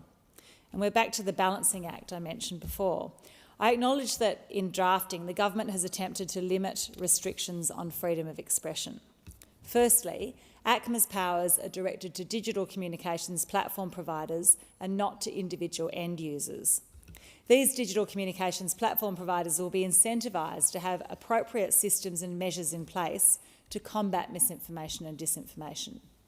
The bill does not empower ACMA to require digital platforms to take down or remove online content, except for disinformation involving inauthentic behaviour such as bots or troll farms. It does not give ACMA any direct takedown power or the ability to fine or regulate individual end users. Also, various content is excluded from the bill, things like parody or satire content or content from academic, artistic, scientific or religious purposes. Professional news content is also excluded on the justification that it's subject to existing industry oversight. Changes have also been made since the 2023 Exposure Draft Bill, which include narrowing the definition of misinformation and disinformation and the scope of serious harms, both done to reinforce protections to safeguard freedom of expression. These changes have been designed to better align definitions with our international human rights obligations. I'm encouraged that the government has agreed to make some amendments after listening to concerns raised by the crossbench and other stakeholders. Firstly, the government will now put up an amendment to ensure the 3-yearly review is undertaken by an independent person. This was an amendment proposed by the member for North Sydney, and I'm glad the government is accepting it. Given how quickly this area is changing, it will be important that we have a credible and clear-eyed review of whether it's working. The second amendment that the government is now proposing relates to access to data for researchers, so policy can be informed by emerging insights in this rapidly changing space. There's no better disinfectant than sunlight, and giving researchers access to data for appropriate research purposes and legal protection means digital platforms will no longer be a black box. I recognise that the data access framework proposed is based on the EU model, which is still a work in progress. So I'm glad to see that data access for independent researchers will be reviewed in 12 months. I would like to see more public reporting. As the New South Wales Council for Civil Liberties says in its submission to the Legislation Committee, regulatory transparency ensures that the government can hold platforms accountable, but public transparency allows for a multi-stakeholder approach where civil society, journalists, advocacy groups and individuals can play an active role in monitoring misinformation efforts. Without public access to critical data and reports, the regulatory process risks becoming opaque, which could diminish public trust in both the government and digital platforms. But I'm yet to work through the detail of the amendments being proposed to determine how much public reporting is now included directly or indirectly by providing access to researchers. I note that there have been concerns raised about exempting traditional media outlets from the bill on the basis that there are other regulatory frameworks in place. I accept this, but issues with misinformation and disinformation should be addressed appropriately under those existing frameworks. Given this is a relatively new area of regulation in a rapidly changing space, I'm glad this legislation will be reviewed every 3 years to ensure it keeps up with the structural evolution in how people obtain information. It's worth noting that while the crossbench has been engaging constructively with experts and the government to improve the legislation, those in opposition are yet again playing a point-scoring game and refusing to even consider how we might work to address this issue, which they have recognised as a problem. Despite previously announcing their intention to introduce legislation to combat harmful misinformation and disinformation online, members of the opposition are refusing to even engage in a constructive way in this debate. And then they have the gall to criticise the crossbench for voting with the government when the government introduces the very amendments that they've negotiated. The point scoring remains more important to the opposition than the substance. So with these limitations on power and agreed amendments, I think that there's an acceptable balance between the right to freedom of expression against other rights, although I would be open to supporting additional amendments that put further safeguards in place for freedom of expression, and I look forward to seeing how the bill operates at its first review. In the interests of combating online misinformation and disinformation that causes serious harm, and consistent with the stated desire from my community in our online safety survey, I intend to support the bill in its amended form. I commend this bill to the House. I thank the honourable member for the contribution, and the question before the House now is that this bill be read a second time, and with that I give the call to the most honourable member for Casey. Thank you, Deputy Speaker. Well, at a time when Australians expect their government to be doing everything in its power to reduce the cost of living crisis that they face, Labor is instead trying to control the public debate. Now, this is one of the most egregious pieces of legislation I've seen in my 2.5 years in this place, and the Coalition will not be supporting this bill.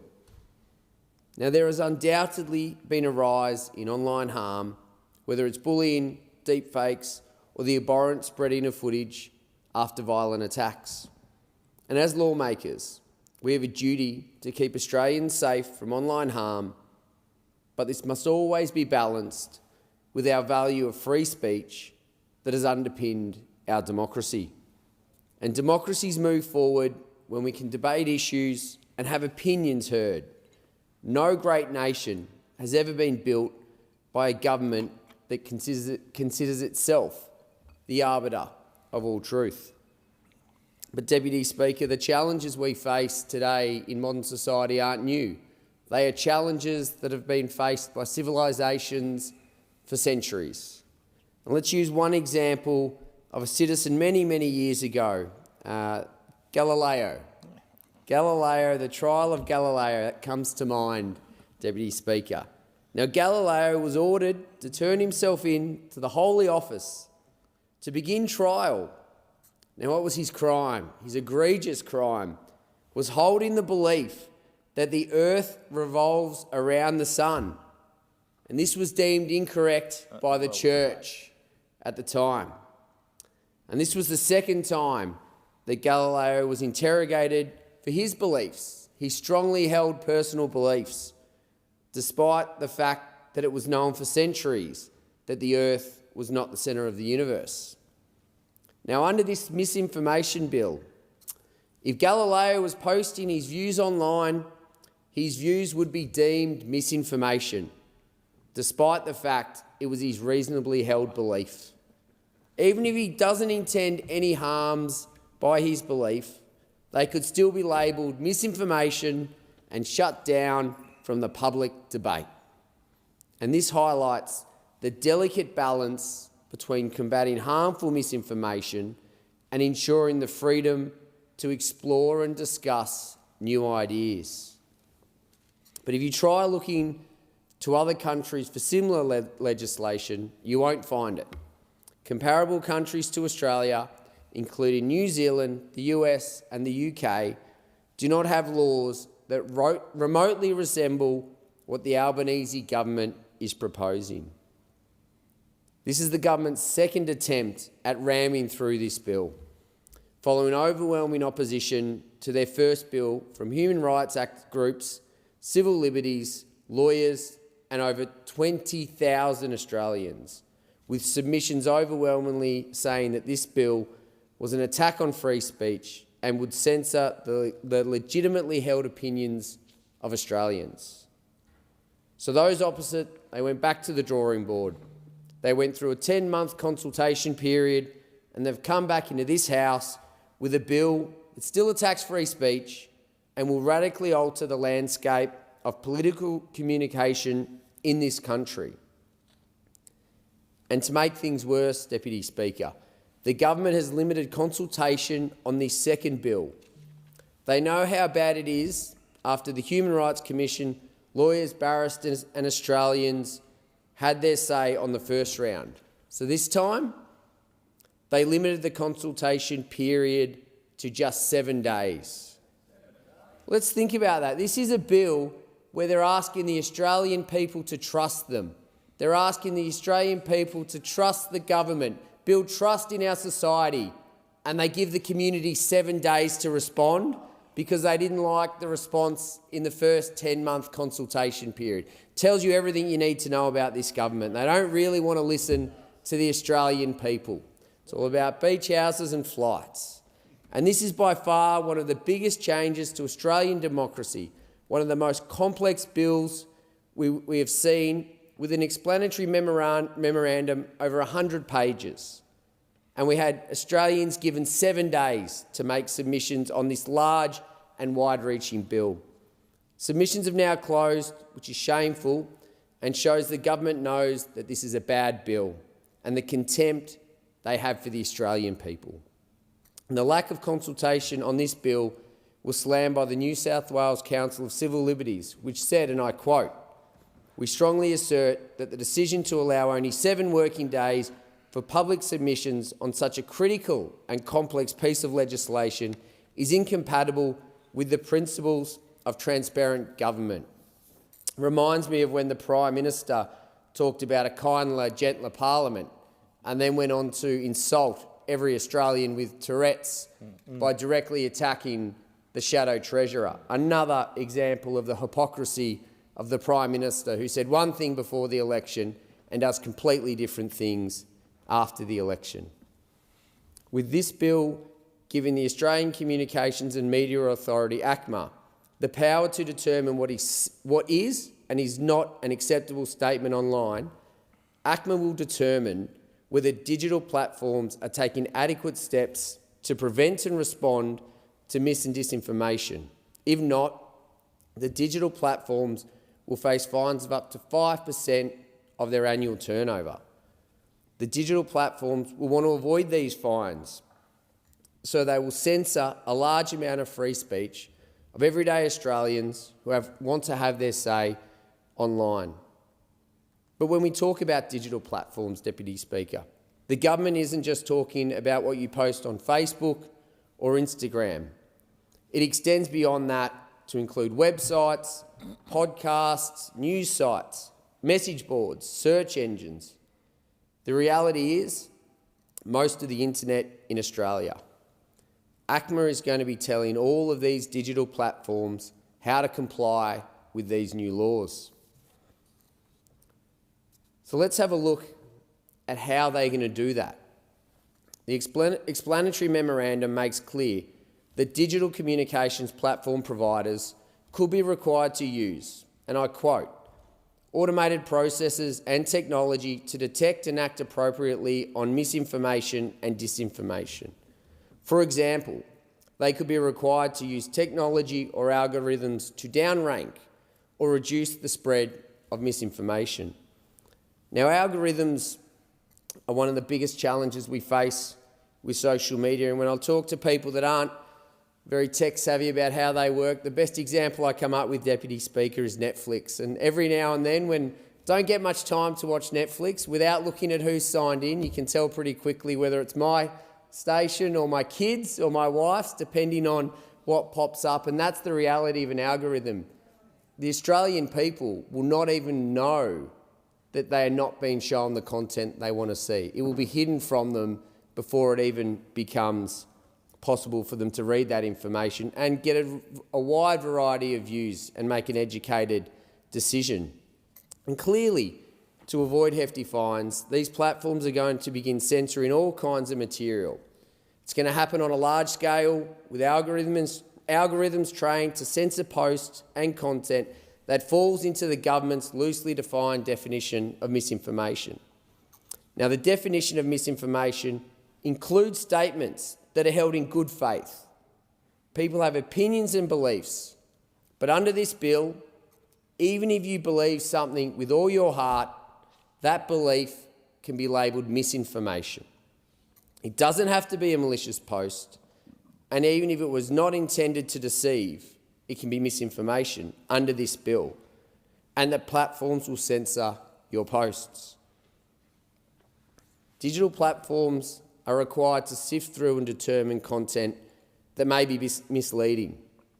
And the government has told them through this bill that the test that they should apply is whether the post has been fact-checked by a third-party organisation and what the experts say.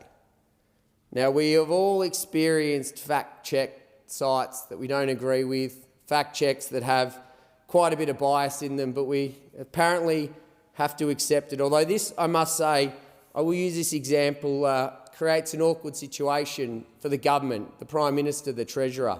And we heard the Treasurer today talk about, and I'll quote him because this I do not agree with, but he will say he'll talk about $1 trillion of debt that they were left with. Now, the problem the Treasurer and the Prime Minister and those opposite have when they use that statement is that ABC Fact Check actually found that that was not true. The budget papers showed that it was between $517 to $535 billion when you look at net debt, and about 35% of that was actually accumulated under the Rudd and Gillard government.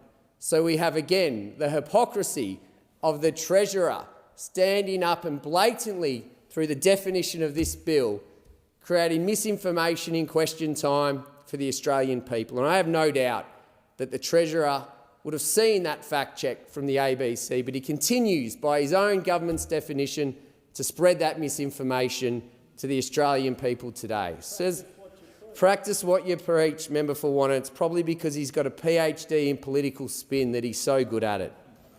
And to make things worse, academics, scientists and artists are exempt from the bill, but not everyday Australians. So anything an academic or scientist says cannot be censored, but the legitimately held view or opinion of an Australian on that same topic can be censored, which really brings into question who determines who an academic is and who a scientist is. What is the requirements to determine whether you meet that criteria? Dr. Charm as well, yes. And this is a very confusing part and very concerning part, Deputy Speaker, of this bill. The Communications Minister could personally order misinformation investigations and hearings on terms of her choosing. The Minister can also exempt certain platforms, so a digital site that has politics favoured by a government could be excluded from complying with these laws. But let's use another real-life example of the government's own words when it comes to misinformation and disinformation and how this could play out based on, again, their own words. So when the now Minister for Home Affairs, when that minister was the Minister for Industrial Relations, there was quite a lot of legislation that they rammed through this House, a lot that was disagreed with by those in the industry. And the minister stood at that dispatch box in question time and labelled that information misinformation and disinformation. The minister stood there and said the arguments used against his own legislation was misinformation and disinformation. So under this legislation, we have a situation where the Minister for Industrial Relations at the time makes that accusation. The Minister for Communications within his own government can personally order a misinformation investigation and hearing because the Master Builders of Australia and other industry bodies, the Minerals Council of Australia, BCA and others, would dare to question the all-powerful Minister for Industrial Relations. And that's the reality of what we're dealing with. That situation could play out because the minister was prepared to use the term mis and disinformation at that dispatch box multiple times in question time when those legislations were being discussed. And it was used at the same time, Deputy Speaker. That term was used at the same time that they were looking to ram the legislation through the first time. And that is an egregious breach of democracy. Every government should be held to account. Industry bodies have the right to argue their case. But under this government, under this bill, that would be in question. And that's one case study that is a live example. From public health to politics to the economy and ideology, this bill will impact what Australians are allowed to talk about online. It will limit public discourse and debate, and it will diminish democracy. Look out, Australia. First Labor sent your cost of living through the roof and broke their promises, and now they're trying to limit what you can say about it online. The Coalition stands firmly opposed to Labor's misinformation bill because we believe in free speech and always defend that right. In the words of Voltaire, I disapprove of what you say, but I will defend to the death your right to say it. I thank the honourable member, and the question now before the House is that the bill be read a second time. And with that, I give the call to the most honourable member for Warringah. Thank you, Mr Deputy Speaker. The scourge of misinformation and disinformation on the internet presents one of the most pervasive and complex challenges of our time. The issue threatens public safety, social cohesion, and even our democracy by enabling mass manipulation and undermining public trust in outcomes.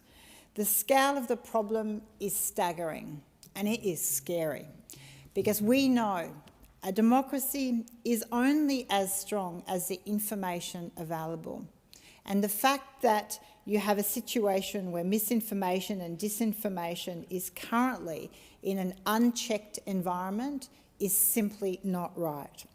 The World Economic Forum has classified misinformation and disinformation as one of the top global risks for the next 2 years.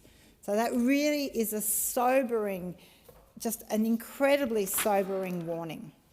We only need to look at what's happening daily on social media platforms around, and unfortunately all too often platformed in our legacy media, where misinformation and disinformation is platformed on traditional media. And I will get to that and the issue that this bill does not address in a moment when it comes to that. And unfortunately, you only have to see the outcome today of the US election, where the amount of false facts, misinformation that has been part of that debate is staggering and incredibly scaring for what that means and how it influences outcomes. And so with the federal election looming in Australia by March or May next year, I am incredibly concerned that Australia is woefully unprepared to counter AI-generated and pushed content around that is misinformation and disinformation. So there's ample evidence that misinformation and disinformation is a critical issue facing Australians. In 2022, Roy Morgan's survey showed that over 2/3 of Australian adults have encountered deceptive views and misinformation. In a speech to the National Press Club this year, the Australian Federal Police Commissioner, so I hope all members of this place can at least take into account the warning from the Australian Federal Police Commissioner, stating that social media companies are pouring accelerant on the flames of misinformation and of extremism. Now, if that isn't a sobering warning, I don't know what would get you to pay attention. You only have to look at some of the practical examples. For example, during the Bondi stabbing attacks and another stabbing incident in Sydney, the spread of graphic and false information and posts and the speed at which that inflamed the community was really concerning. And it demonstrated the impact of misinformation on safety and community cohesion. So that's why it is so urgent that we do address this issue. The government's bill builds on the draft released last year, and there has been a fair amount of consultation. I've been critical with the timing of and ability to provide submissions. I was able to provide a submission to the exposure draft early, and I'll address some of the concerns that I had there. In that submission, I expressed concern about the extensive powers that were being granted to the Australian Communications and Media Authority, and my concern that there is not sufficient oversight over that body. And I'm disappointed that this has still not really been addressed. ACMA's capacity to handle these new responsibilities is still unproven, yet it is a crucial role in how we are going to fight misinformation and disinformation. There's no independent external review mechanism to ensure accountability of ACMA. I've expressed my concerns that ACMA ultimately reports to the Minister and therefore the government, and I know that is the area that the opposition has taken to criticise this bill in relation to concerns of how this can be manipulated for political gain. I don't disagree, because if changes of government, I'm assuming that advantage of these loopholes and this fault in this legislation would be taken by all sides of government, and that is a huge concern. We need that independent external review of ACMA and having that at arm's length from the Minister and from government, and that is an area I'll continue to discuss with the Minister. We know there has been some movement since the exposure draft. Under it, the powers afforded to the Minister were capable of being misused should the political and social environment enable this to happen, and could be used in a way to threaten freedom of speech and democracy. Now, the bill does provide an impact assessment on freedom of expression, yet this is only set to occur 3 years after commencement. So the review provisions is that there's going to be an assessment after 3 years of the impact on freedom of speech and the operation of ACMA.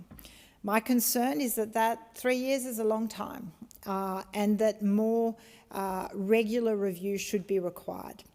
I feel the review should be taking place annually, certainly in the early years of operation of this bill, to ensure it is meeting the purpose intended and that it is doing so in the most effective way.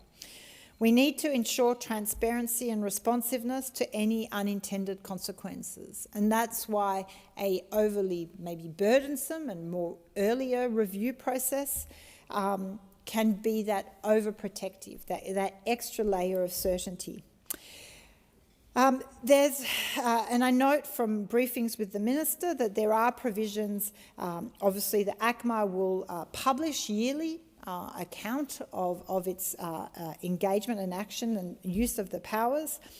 And whilst that provides some accountability, I still would urge the government to consider more frequent review than the 3 years provided at the moment. The definitions of misinformation and disinformation in the original draft were broad and untested, and that posed a huge risk of misuse. Now, the bill now contains more refined definition. There's been much discussion between the crossbench and a number of members with the Minister, and also it has been noted that those changes have been welcome. The Australian Human Rights Commission has called largely positive, but is concerned about significant issues remaining that could impact freedom of expression. And I will come back to that in a moment. I also welcome the adjustments the Minister and the Department has made in relation to excluded content provisions, now renamed as excluded dissemination, which clarify that these powers don't apply to professional news content. This is a step in the right direction, but further discussion is needed to fully understand and manage the implications of these changes. And I should note that whilst it's essential to have exceptions for news content, and we do so under defamation law, we do so under the Privacy Act and so many other areas of legislation, those exceptions for news content come with a responsibility to act with ethical diligence in accordance with the codes, and ACMA there as the body to oversee how media and news actually operate must be an effective cop on the beat. It must be an effective check against, for example, news and media platforms, legacy platforms, using those exceptions to be the very conveyors of misinformation and disinformation. And we know that's a risk because we saw it, right? In the practical example, and unfortunately the real life situation of the Bondi stabbing, where a legacy media company named the wrong person.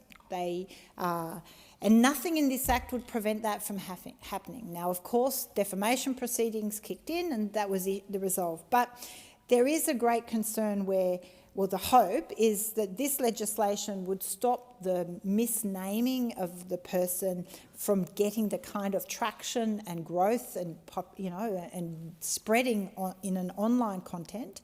And that hopefully would stop our legacy media from jumping onto the misinformation and conveying it further.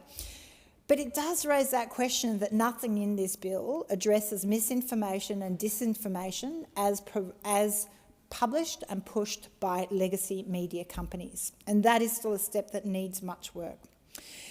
Another key amendment that's been introduced is the access rights for independent researchers to review platform data. Now, this is essential, and I do welcome that the government has moved on this issue. I know many on the crossbench and many other groups have approached, and pushed for these amendments.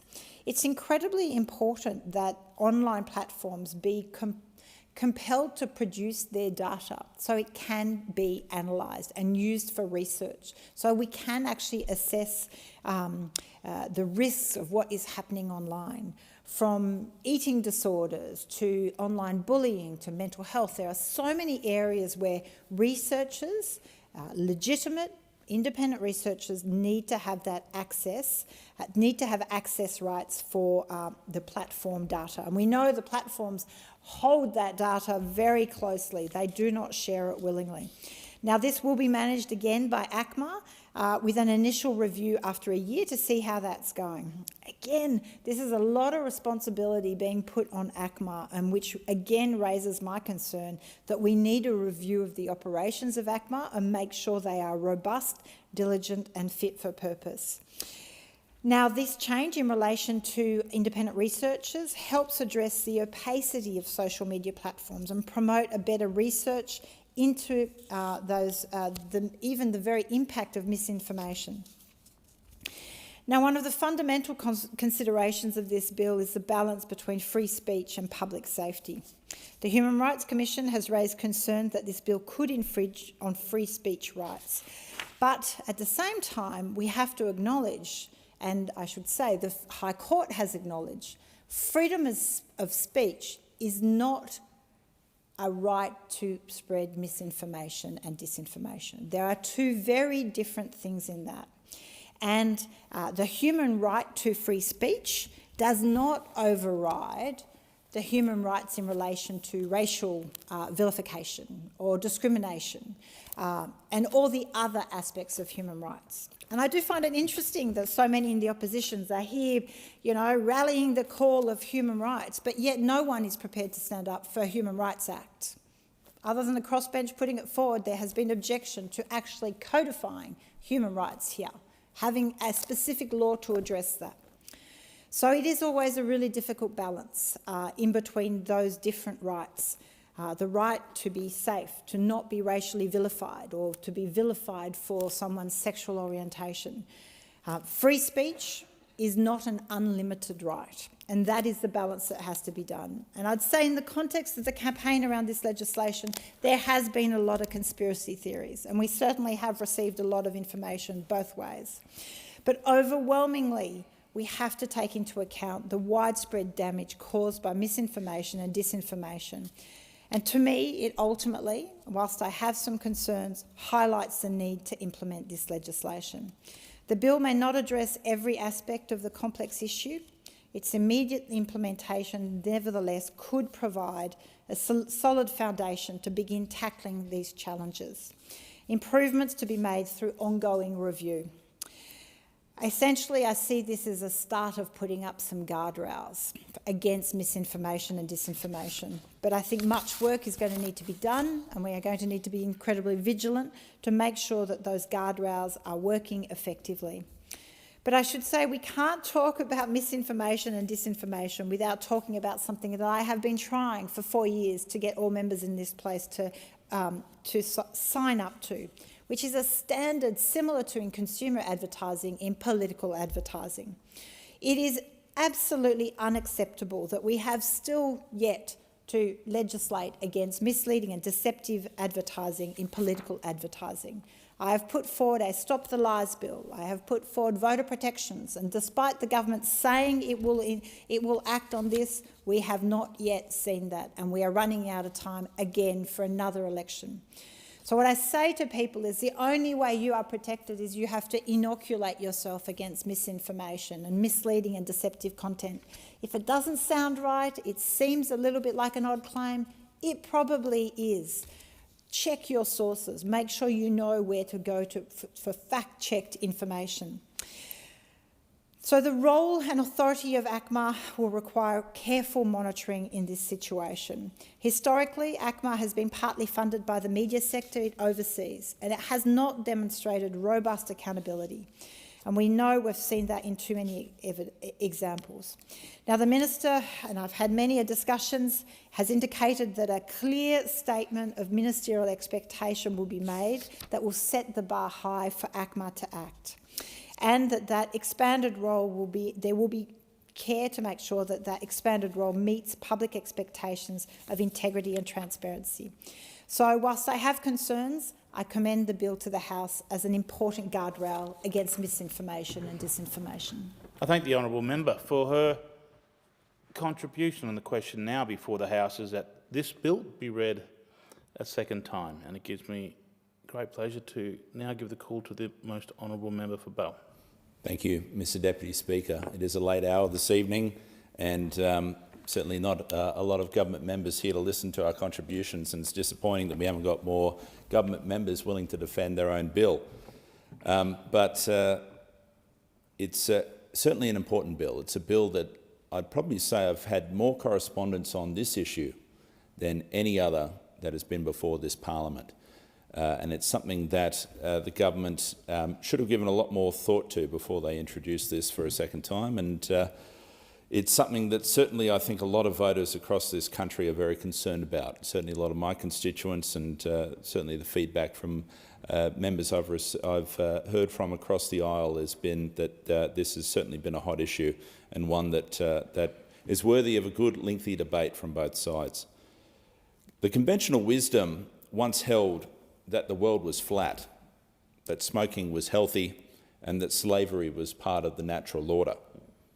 People with opposing views were denounced as heretics, radicals, and charlatans. Heretical views are often silenced by authority, only to later become accepted facts. And history shows us you should never trust government to be the sole arbiter of truth. But I have complete faith in the Australian people to sort fact from fiction. And I think that's the significant ideological difference that I would have from the member for Warringah who spoke earlier. I have faith that the Australian people are best placed to sort fact from fiction. We live in an era of infinite information. It's all available at our fingertips. The good, the bad, the inaccurate, the absurd, the AI-generated funny images, the ones that we can't quite tell are real or not. Our freedom to access and analyse this knowledge improves accountability, it drives innovation, and advances the betterment of society. But I bristle at the thought of a big government information directorate or big tech pre-digesting this information and spoon-feeding it to the public. There's no algorithm, no regulation or team of cyber bureaucrats that can sort fact from fiction as effectively as the inquiring and sceptical mind of the average Australian. But this Labor government has a different view on the role of the state and big corporates in controlling information. This bill seeks to create special powers to tackle online misinformation. The bill will place new censorship burden on digital platforms and empower the government to obtain information in relation to any breaches. Fines for non-compliance could be as high as 5% of a digital platform's global turnover. But the problems begin when you look at what would constitute misinformation under this bill. For example, the definition includes any views that might harm public confidence in Australia's banking system or financial markets. And my mind goes to think of those who are blowing the whistle about issues to do with those very sectors of our economy in the lead up to the Banking Royal Commission. It also includes anything that might vilify someone based on their gender identity, and I think about the public outcry over certain participants within the Olympics earlier this year. You know, these are debates that we should be having in this country, and I don't think we should be shying away from them. And also applies to anything that calls into a question the efficiency or the efficacy of public health measures. And I think, Deputy Speaker, you would appreciate there were certainly a lot of questions to be asked during the recent pandemic, particularly when I think to the Queensland government when they tried to impose a mask mandate for people driving alone within their vehicle. The public should be critical of that. There should be open debate on that. And calling into question matters like that should be part of a healthy society. And certainly I don't think there should be any role for government in terms of trying to curtail criticism. They should be open to the debate. It doesn't require a lot of imagination to see how easily this broad and subjective definition could be politicised and used to silence dissent. If you recall Orwell's 1984, this feels like a modern twist on newspeak, the language crafted with a limited vocabulary to crush critical thought. I trust Australians to assess the value of information rather than leaving it to faceless bureaucrats or Silicon Valley algorithms. This bill feels like a dangerous step towards Big Brother-style control with significant risks of ideological overreach. And of course the Coalition will not be supporting it. And I take the point made strongly by the member for Casey earlier about the 7 days of consultation on this latest version of the bill. 7 days for one of the most important pieces of legislation with huge ramifications, not just for those working within this building, but across Australia's society more broadly. The government obviously didn't like the massive response that they had to the first round of consultation on this and wanted to limit the days. But I think 7 days is wholly inadequate when you consider the size of this bill, the size of the explanatory memorandum, and the scale of public interest. This misinformation bill is one of the most dangerous bills that has come before our parliament in recent memories. Claiming to protect Australians online, it goes way too far and is a shocking attack on free speech. Government should never be the sole arbiter of truth. Yet under this legislation, that is what the government is hoping to achieve. There's a list of topics in which misinformation can be considered serious harm under the bill. It includes public health and preventative health measures, imminent harm to the economy or financial markets, referendums and elections. And I note some of the commentary that the previous speaker made around misinformation when it comes to elections. And I think about the recent Queensland election that we've just been through. And I think of an example that was done by the Labor member for Redlands, a huge billboard which outlined that the incoming Christopher government would sell a new satellite hospital that's been built within my electorate. A total fabrication, totally made up, no sense of truth in it at all, but still something that's put forward. And I just wonder, you know, we were able to use that and to counteract that message. This bill, I don't think, provides anything that would have been able to deal with that, but it just goes to show that for the moral high ground that some try to take on the other side of the chamber, there's certainly a lot of misinformation that I saw in the course of that campaign. I've got a number of serious concerns with the bill, particularly the unequal treatment of content. One of the previous speakers outlined that academics, scientists, artists, and of course anything done with parody or satire in mind are exempt from the bill, or exempt from the definitions of misinformation. But the same exemption does not apply for everyday Australians. The same exemption rules apply to anything that is distributed for an artistic or scientific purpose, or things that are said for the purpose of parody or satire. But I wonder about those everyday Australians, many Australians who are using social media to get involved politically, offer their opinion, honest held opinions, and what this bill will mean for those individuals who are getting active within our democracy in that context. Also, the unequal treatment of content in relation to professional news content. If something appears in professional news content, by the definition effectively mainstream media, it cannot be seen as misinformation. But if that same view or a contrary view was put outside of professional news content, it could be, under this bill, seen as misinformation.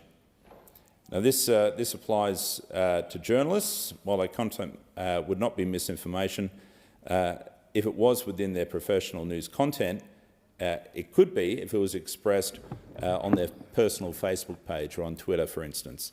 And I think that's a concerning lack of consistency within the bill. Also, I'm concerned that the minister may exempt certain digital platforms. And we can certainly foresee a situation where some digital platform may be more favourable to one side of politics or the other. And the fact that the minister under this bill may exclude any platform from the operation of the bill opens it up to abuse. This would open it up an opportunity for a minister to say one platform that's favourable to my side of politics can be excluded, while other ones will be put right through the ringer of this bill. And certainly it is concerning that the minister under this bill would have the ability to personally order misinformation investigations and misinformation hearings. And some good examples were given by previous speakers, so I won't dwell on that.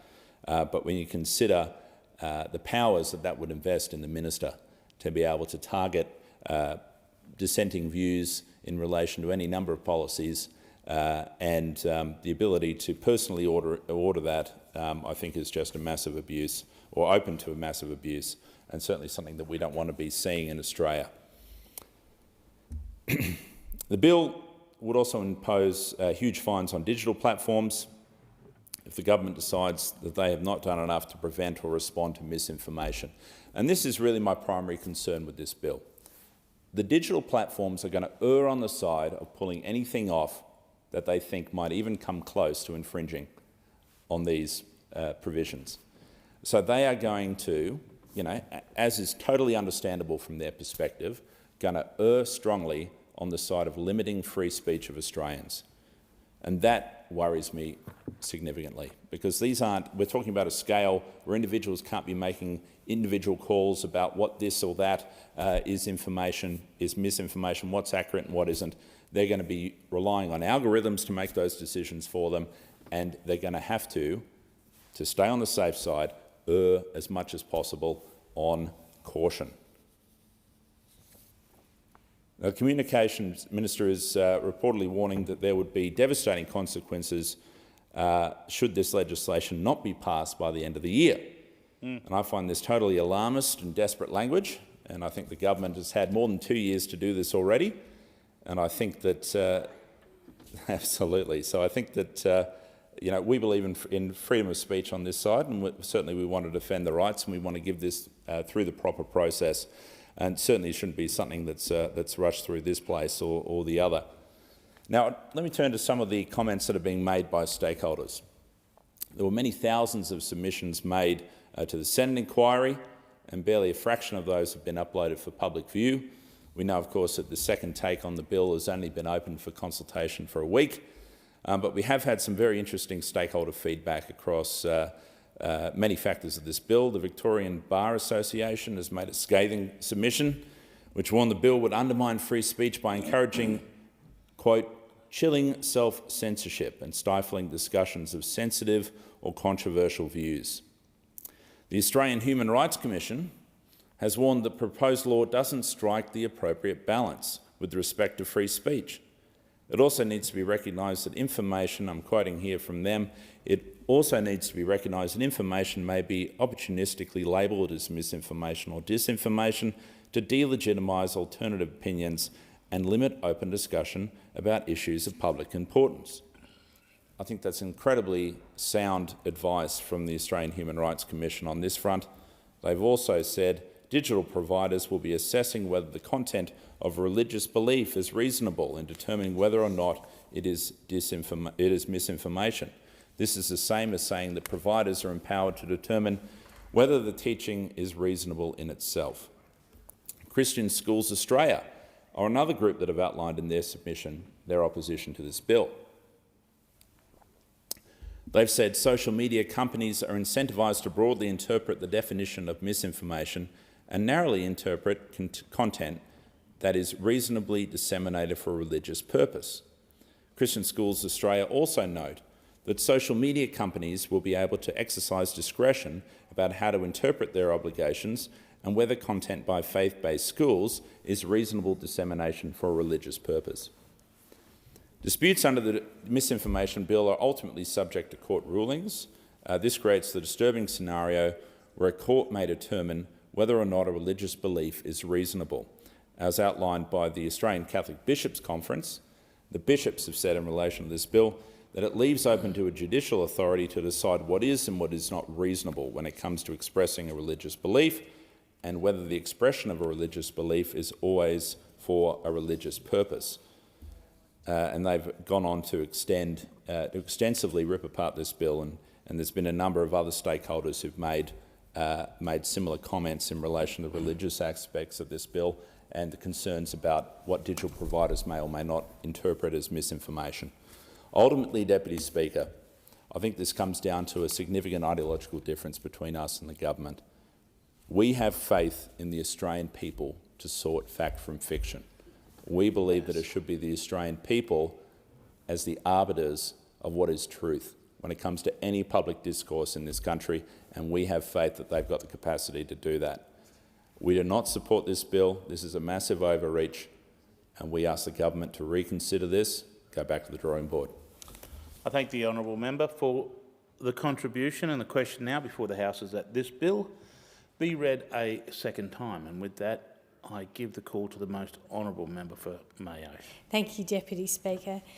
According to a survey on trends in Australian political opinion 2022, 43% of respondents indicated a high interest in politics in Australia. This level of interest has been consistent for the last 60 years. I mention this as it's a good baseline measure when comparing the number of emails and phone calls my office receives on a particular bill. Non-contentious bills attract low interest commensurate with non-contentious nature of the bill. Similarly, contentious bills attract a high level of interest. The bill we have before us created a high level of interest beyond what we would normally expect, even for contentious bills. The response from my community is clear. They do not like what they've read about the bill, and they are concerned about the implications on their freedom to express views and of democracy itself. This, of course, reflects the broader community's view on the bill. The exposure draft received around 20,000 comments and 2,418 public submissions during the consultation period in 2023. This is well above the normal engagement on exposure drafts. Disappointingly, this bill, while amended to address some of the concerns identified in the exposure draft, was limited to a mere 7-day consultation period. For a bill that seeks to impose significant and unprecedented impositions on our freedom of speech, one would have thought a more extensive consultation period would have been prudent. The genesis of this bill stems from the rapidly changing nature of how Australians create, obtain, engage and distribute news and information. Social media has opened immediate access to sources of information globally and 24 hours a day. However, the digital revolution that has enabled dissemination of material on platforms accessible on watches and phones to personal computers has created opportunity for the spread of misinformation and disinformation, often facilitated by complex algorithms that target and corral users. Australians are rightly concerned about the spread of misinformation and are deeply worried about the potential misuse of social media platforms in elections. But is it possible to legislate a solution? And I think that's what we need to be arguing today. This bill seeks to add a new Schedule 9 to the Broadcasting Services Act, the BSA. There are 3 broad elements. Firstly, it imposes core obligations on digital communications platform providers. Secondly, it empowers the Australian Communications and Media Authority, the ACMA. And thirdly, it defines serious harm as a consequence of misinformation and disinformation, albeit in very broad and subjective terms. A fundamental tenet of democracy is the right to freedom of expression. Acknowledging that we have existing and appropriate laws that put some constraints on this freedom to prevent individuals from invoking violence or discrimination. However, this bill puts an obligation on social media providers when presented with a complaint to consider the falsity of the information and any serious harm that may arise. The social media provider must then make a decision, either risk civil penalties if in their decision is not to remove the post, which is subsequently determined by ACMA as misinformation or disinformation, or the easy path, simply remove the offending post. Inevitably, social media providers will choose the easy path and remove the post. The consequence is an immediate reduction in the freedom of expression. There are inherent problems with any attempt to adjudicate what is true or what information. In the context of ideas, who is right and who is wrong? Many of our great advancements in scientific understanding were considered false before their acceptance. Charles Darwin on the origin of species was considered heretical at the time, only to become the foundation of evolutionary biology theory. Do we want an environment where ideas that don't conform to an established orthodoxy are removed from discussion? An editorial by Michael Sexton in The Australian put this most succinctly, I think. He said, "No doubt some of the statements made on social media stretch credulity, but an American jurist, William O. Douglas, said in the early 1950s, when ideas compete in the market for acceptance, full and free discussion exposes the false and they gain few adherents." To similar effect, another American jurist, Oliver Wendell Holmes, said in a judgment in the US Supreme Court in 1919, the best test of truth is the power of the thought to get itself accepted in the competition of the market. It might be, though, that Australians have generally had a history of scepticism for political views, and the optimism of Douglas and Holmes would be borne out in most cases.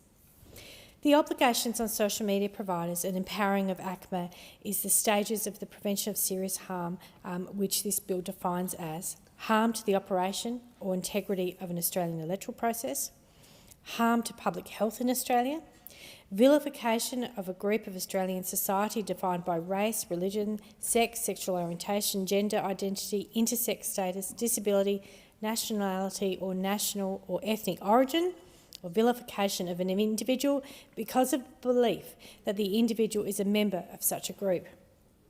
Intentionally inflicting physical injury to an individual in Australia, imminent danger to critical infrastructure or disruption of emergency services in Australia, imminent harm to the Australian economy. A reasonable person would agree that these harms are indeed serious, but the practical capture of these harms in the real world poses considerable problems. The Australian Human Rights Commission addressed this in their submission to the Environment and Communications Legislation Committee, arguing that they are too broad, providing the following example. Legitimate discussion of interest rates may harm any number of Australians' confidence in financial markets, especially during times of economic hardship. However, isn't this information that should be captured as causing or contributing to serious harm? The Commission made one recommendation. The bill should not be passed in its current form.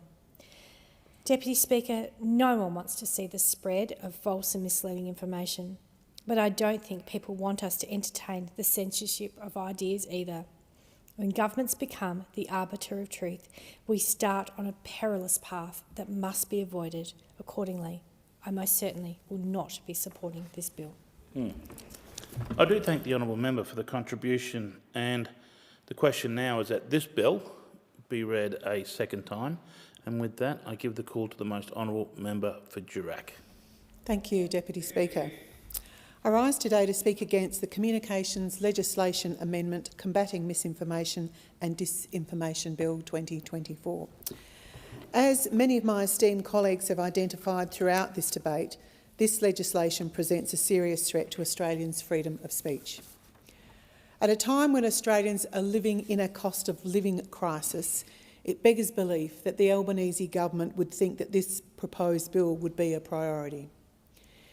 If you ever needed evidence of how out of touch this government is and their warped sense of priorities, you need look no further than this bill before us this evening. The bill before us provides the Australian Media and Communications Authority, known as ACMA, with powers to require digital platforms to take specific steps to reduce misinformation and disinformation. If ACMA determines that a platform is not taking adequate steps, they can impose fines, equivalent to 5% of a company's global turnover. Under Labor's plan, something can be misinformation even if it is honestly held opinion of an Australian. Such a statement doesn't have to be malicious or designed to deceive. This can include unintentionally misleading statements about elections, referendums, the economy or the stock market. Now, Deputy Speaker, there are also some exceptions in this legislation. Exceptions apply for academics, scientists, artists, and even comedians, though I'm not entirely sure how we define what a comedian is. But the views of everyday Australians, well, they are captured under the government's planned legislation and they receive no such exemptions. The practical effect of this bill will be widespread censorship. This should be obvious, as the digital platforms will want to avoid these fines, which could be, as I've said before, up to 5% of their global turnover. Another concern of mine is that the Communications Minister can personally order investigations and hearings into what the government decides as misinformation. This is quite clearly open to abuse and, in my opinion, will see diverse voices censored. So what would the minister have done with that power last year? I asked you to consider that. As I've just mentioned, referendums are one of the topics identified in the bill whereby misinformation can constitute serious harm. Time and time again, those opposites labelled questions or criticisms about Labor's voice to Parliament model as misinformation. The brains trust behind the referendum, we know the crew, the Prime Minister, the Treasurer, the Attorney-General and the then Minister for Indigenous Australians all came into this place and labelled any dissent to the voice as misinformation. As I said, they labelled any dissent to the voice as misinformation. But if you don't believe me, well, it's in Hansard. A month before the referendum, the Treasurer said, and I quote, "When you strip away all of the conspiracy theories and all the mistruths and you look through the fog of misinformation and manipulation, this opportunity is really clear and really important to our country and to all of its people." End of quote. Still, there are people out there who believe that the referendum, the voice referendum, was rejected in every state because of misinformation. They refuse to accept that Australians, everyday Australians, came to their own conclusions and voted no, simply because the voice was a bad and divisive proposal. Now, I believe this is a very big motivator for why combating so-called misinformation is a priority for Labor. They believe that uncensored debate is harmful as it stands in the way of what they deem to be progress. We know that it's not because Labor are committed to the truth. Let's not forget Labor's guilty track record of spreading untruths. Who could forget their 2016 Mediscare campaign or their 2022 campaign scaring pensioners into thinking they would be placed on the cashless debit card? Now, in both of those instances, Labor didn't believe those mistruths that they were spreading. If Labor was seriously worried about the harm caused by misinformation, why do they consistently run on it? And we know they plan to do it again.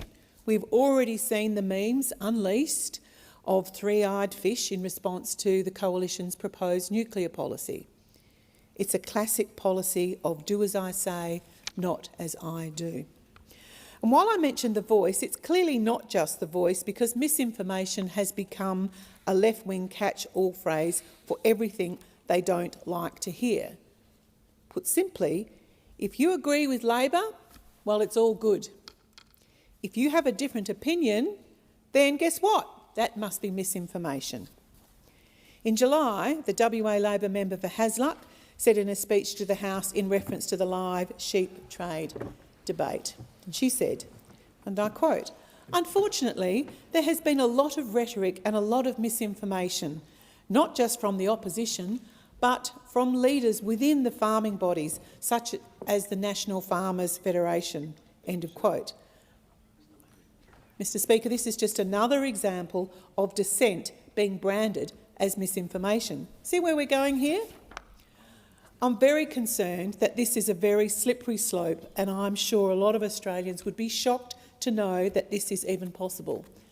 Unlike the US, we don't have a constitutional provision enshrining the right to freedom of speech. The debate around a Bill of Rights here will no doubt continue. But I will just say that the Americans, they got it right in providing for free speech protection in their First Amendment. It makes sense, Mr Speaker, that it would be first, as without free speech, the other rights are in ever-present danger of being taken away. Now, I'm not suggesting for 1 minute that there isn't troubling content out there, particularly in the social media world.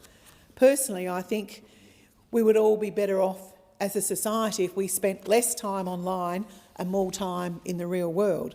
I would say less time online and more time out in the great electorate of Durack, to be more specific, Mr Speaker.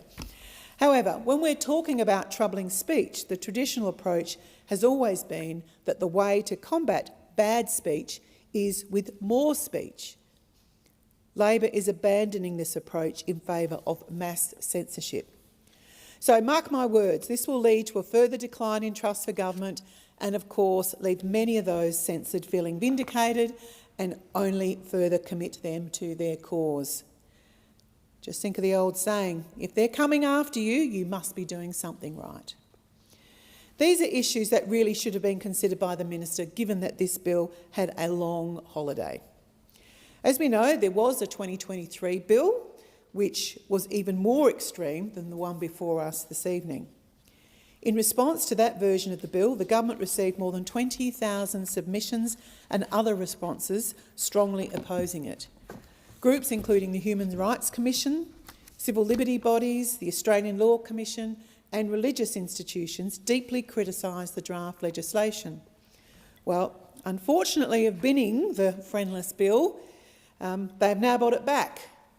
And Mr Speaker, I can tell you, I have heard from many constituents right across Durack that they deeply oppose this bill.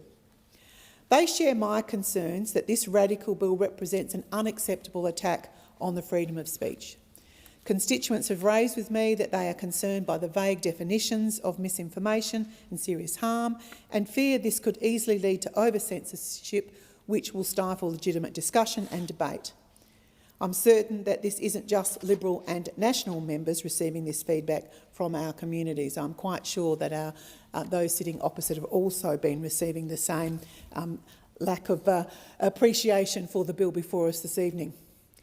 Mr Speaker, given the former version of this bill received tens of thousands of submissions and the considerable feedback we as members of Parliament are receiving, you might have thought that the government would establish a proper community consultation process. Unfortunately not, Mr Speaker. The government provided just 7 days for submissions to be made to the committee looking at this bill. Just 7 days for a bill that is more than 70 pages long and has an explanatory memorandum that is over 140 pages long. Really? What is this government running from? Just 7 days. What's it hiding? Despite such a short time for public submissions, to make it clear that the idea remains friendless. Already we've seen the Victorian Bar Association, the New South Wales Solicitor General and the Queensland Council for Civil Liberties slam this bill, to name just a few. And I'll use this opportunity to give attention to some of this criticism. New South Wales Solicitor General Michael Paxton was quoted in The Australian saying, and I quote, "This bill targets contestable political opinions on social media and is based on the patronising assumption that members of the community cannot make a judgment about those opinions but must be protected from the obvious inadequacies of their judgment." The Australian Christian Lobby has said, and I quote, "There is no excuse for what's being proposed in this bill. Where the government should be safeguarding the free speech of Australians, it will still require social media to control our public discourse.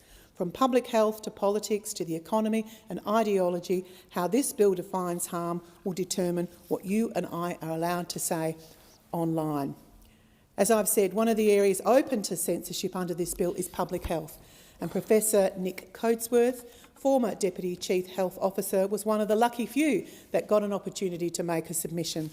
And Professor Coatsworth's comments included the following: "The terms misinformation and disinformation have become overused in public discourse, often employed as a way to dismiss opposing viewpoints without engaging in debate.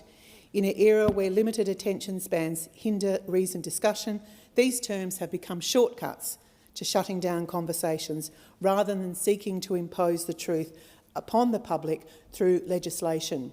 We must focus on equipping our communities with the tools to critically assess and judge information for themselves." Quotes such as these speak for themselves and clearly identify that this is just another anti-democratic and nanny state action taken by those opposite. So, in wrapping up, I will not be supporting this bill. Freedom of speech is fundamental to our democratic society, and providing for widespread censorship is, quite frankly, un-Australian and dangerous. As French writer and philosopher Voltaire said, I disapprove of what you say, but I will defend to the death your right to say it. I urge everyone across the chamber to vote against this legislation. Thank you. The question is that this bill be now read a second time. I'll give the call to the honourable member for Wentworth. Mr Speaker, misinformation and disinformation cost our social cohesion and democracy, and there's clearly a need to address it. Earlier this year, in my electorate of Wentworth, a lone attacker entered Bondi Junction, Westfield, and indiscriminately attacked and brutally killed 6 people.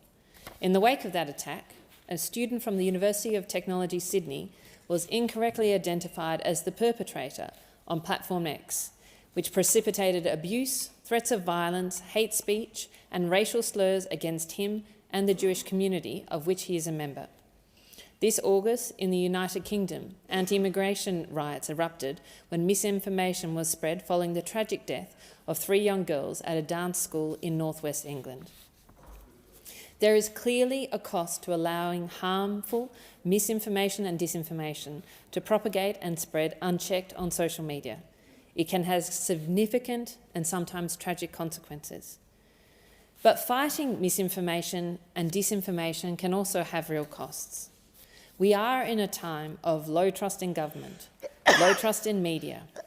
We have only recently emerged from a pandemic which imposed restrictions on our community at levels never seen before. We are facing too deep divisions and a battle of the narratives and facts regarding a war in the Middle East. In this context, real and perceived restrictions to freedom of expression and ideas, restrictions on contesting ideas and facts, have the potential to undermine trust in government, trust in our institutions and trust in our society. And in doing so, perhaps make people even more vulnerable to true misinformation and disinformation. This is the fraught context in which this bill is being debated. This bill will empower ACMA to require and enforce industry-developed codes relating to the treatment of misinformation and disinformation on digital media platforms. ACMA will be responsible for approving codes and standards and will be able to determine if codes are suitable. Where industry codes are not sufficient, ACMA will be able to impose codes on companies. This bill provides guidance for assessing the threat of misinformation and disinformation, and the misinformation content will need to meet 4 criteria. These criteria include, most critically, that misinformation can be reasonably verified as false and that it is reasonably likely to cause harm or contribute to serious harm. Disinformation is differentiated from misinformation by additional condition of inauthentic behaviour, which is widely understood to be the dissemination of bots. ACMA will not be able to remove specific content, nor will it be able to take action against specific individuals for producing content. It will, however, be able to enforce civil penalties on media companies for non-compliance with the codes to reasonably prevent misinformation and disinformation. Measures to prevent the spread of information at the source will clearly impact freedom of speech and expression. And while I acknowledge that the freedom of speech is not absolute, as it stands, I'm not yet convinced that this bill is the correct approach. There are substantive issues that have been raised with the bill, particularly around the potential for this bill to limit freedom of expression, and this is of great concern to me. The first of these issues is the definition of verifiably false. While this may be a clear cut in the majority of content, it ignores the nuance that what is considered true and false may vary over time, and also by the interpreter of information. As the Special Rapporteur noted, it is difficult to classify all types of information into binary analysis of true and false. As one of my constituents observed in one of their emails to me, experts sometimes get it wrong. And even members of my constituency who have written in on this bill, many have noted, for instance, while they agree with many of the public health notices that came out during COVID, they did believe that it was important that there was a debate about what was true and false, and that debate was actually public and allowed to flourish. Secondly, the second is while there is a definition of misinformation and disinformation, there is no clear definition of the types of information that will be considered. This leaves open ambiguity, or at least a presumption, that all information posted by an individual, regardless of purpose, such as commentary or opinion, may be determined to be misinformation. This bill addresses through exemptions some of the most important examples, such as professional news, satire and academia, but it does not clarify on the more fundamental question of content posted by ordinary Australians. Thirdly, perhaps the most controversial is the harm threshold. For content to qualify as misinformation and disinformation, it must be reasonably likely to cause harm. Some stakeholders, including the Human Rights Commission, believe it is too low a threshold for determining misinformation. However, I'm more concerned by the 6 discrete categories of harm that will be treated with greater scrutiny, including election interference, public health, vilification, physical harm to an individual, damage to infrastructure and harm to the economy. While some of these may not be controversial, I do have concerns, and so have many of my constituents, with restrictions on the discussion and dissemination of matters relating to public health and the economy in particular. Misinformation was certainly a problem during the pandemic, but no part of this bill raised more concerns from my constituents. As I mentioned before, even those who actually agreed with the public health information coming out of the government. There was also a number of, there were Ignacio and Luke actually out of my constituents were concerned that these powers could silence genuine and valid critiques of public health measures, including whistleblowers, and prevent proper scrutiny of corporations, such as banks, that have a significant impact on the economy. The other sort of area that I think is really important to explore is the unintended consequences of this bill. And I think that the most concerning unintended consequence of this bill is that the penalties that can be imposed on digital media companies for breaches of the code could result in an overly cautious approach being taken to publishing content. If this approach is taken, this may mean that they overly censor their work in order of avoiding falling foul of the regulations put forward in this bill. I understand that the government has tried to thread a needle here in terms of effectiveness and proportionality, and I note that the community of digital, legal and human experts are divided on this bill. For example, I note that the Human Rights Law Centre believe that the restrictions on freedom of expression are proportionate to the intentions of this bill. This may be true, but it's not just a matter of these issues that they are proportionate. So what is an alternative? And I will note also, while the Human Rights Commission itself is not a supporter of this bill, and this is a very contested piece of legislation. So what are the alternatives here? I think that we perhaps in this situation may be putting the cart before the horse. Can we really say with confidence that there are no other ways of moving forward in our objective in terms of suppressing and stopping the spread of misinformation and disinformation, while at the same time preserving trust in the system? Are there better ways that we could be approaching here? First and foremost, I think transparency is key. I know that many people have observed that in this space, social media companies are already taking actions against misinformation and disinformation. This is correct. And that is already a threat, I think, to our democracy and our ability to exchange ideas. I welcome particularly the amendments put forward by the member for Goldstein that seek to create greater transparency over what is being done through the algorithms and the actions of the social media companies in this space, and particularly to give researchers access to this information from digital media companies. I think if we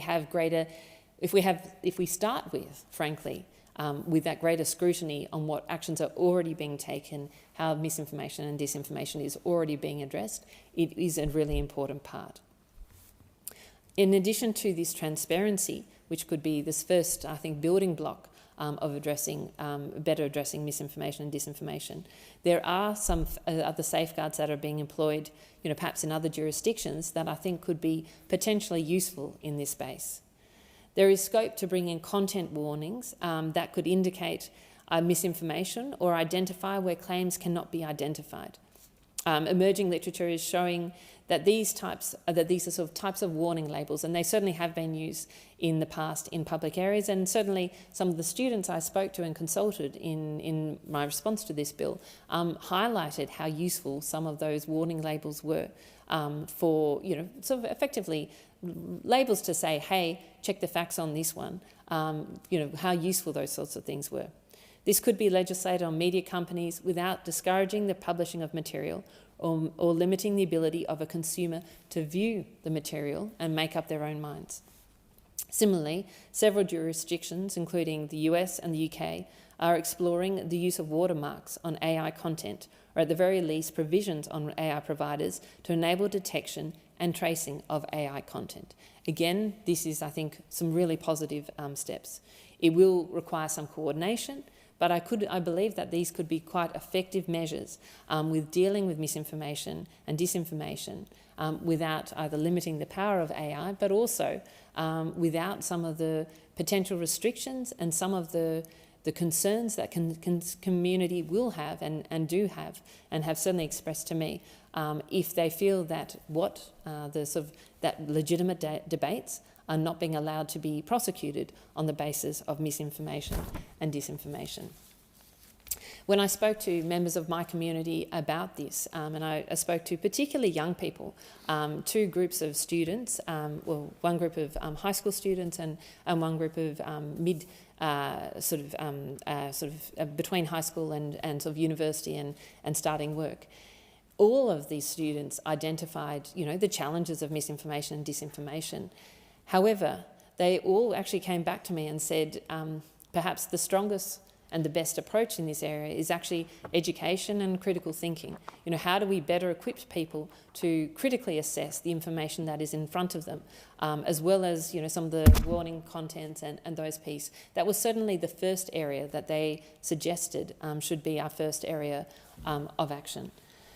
So I come to where I started in this bill, which is to say I recognise that misinformation and disinformation are significant threats to our country and to our society and to our social cohesion, and I take those threats extremely seriously. However, I also believe that that restrictions on content, both real but also perceived restrictions on content, are also a threat to our ability as a society to trust both our government, our society, and the media and other things. I do think that poses a very significant threat to our country as well. I think this is a situation where we have to get the balance right, and I'm afraid with this sort of contested perspective on this bill, I'm afraid that at this stage in the bill in its current form, I don't think the bill has got that balance right. Thank you. The question is that the bill be now read a second time. Give the call to the member for Hinkler. Point of order from the member for Hinkler. Point of order. Given that we're very close to the 10 o'clock cut-off, Mr Speaker, I wonder whether you consider the issues surrounding the staff, who I'm sure are due to go home, and perhaps we could recommence in the morning. And I know this is a significant matter that needs to be debated in the very near future. But as we approach 10 o'clock, I think that's probably appropriate. And given that the lighting also needs to be considered, Mr Speaker, at this time of night, I'm sure I can leave it in your able hands to deal with the matter. I can always rely on the member for Hinkler for wise advice. In accordance with the resolution agreed to earlier, debate is adjourned and the resumption of the debate will be made and order of the day for the next sitting. The House stands adjourned until 9 a.m. tomorrow.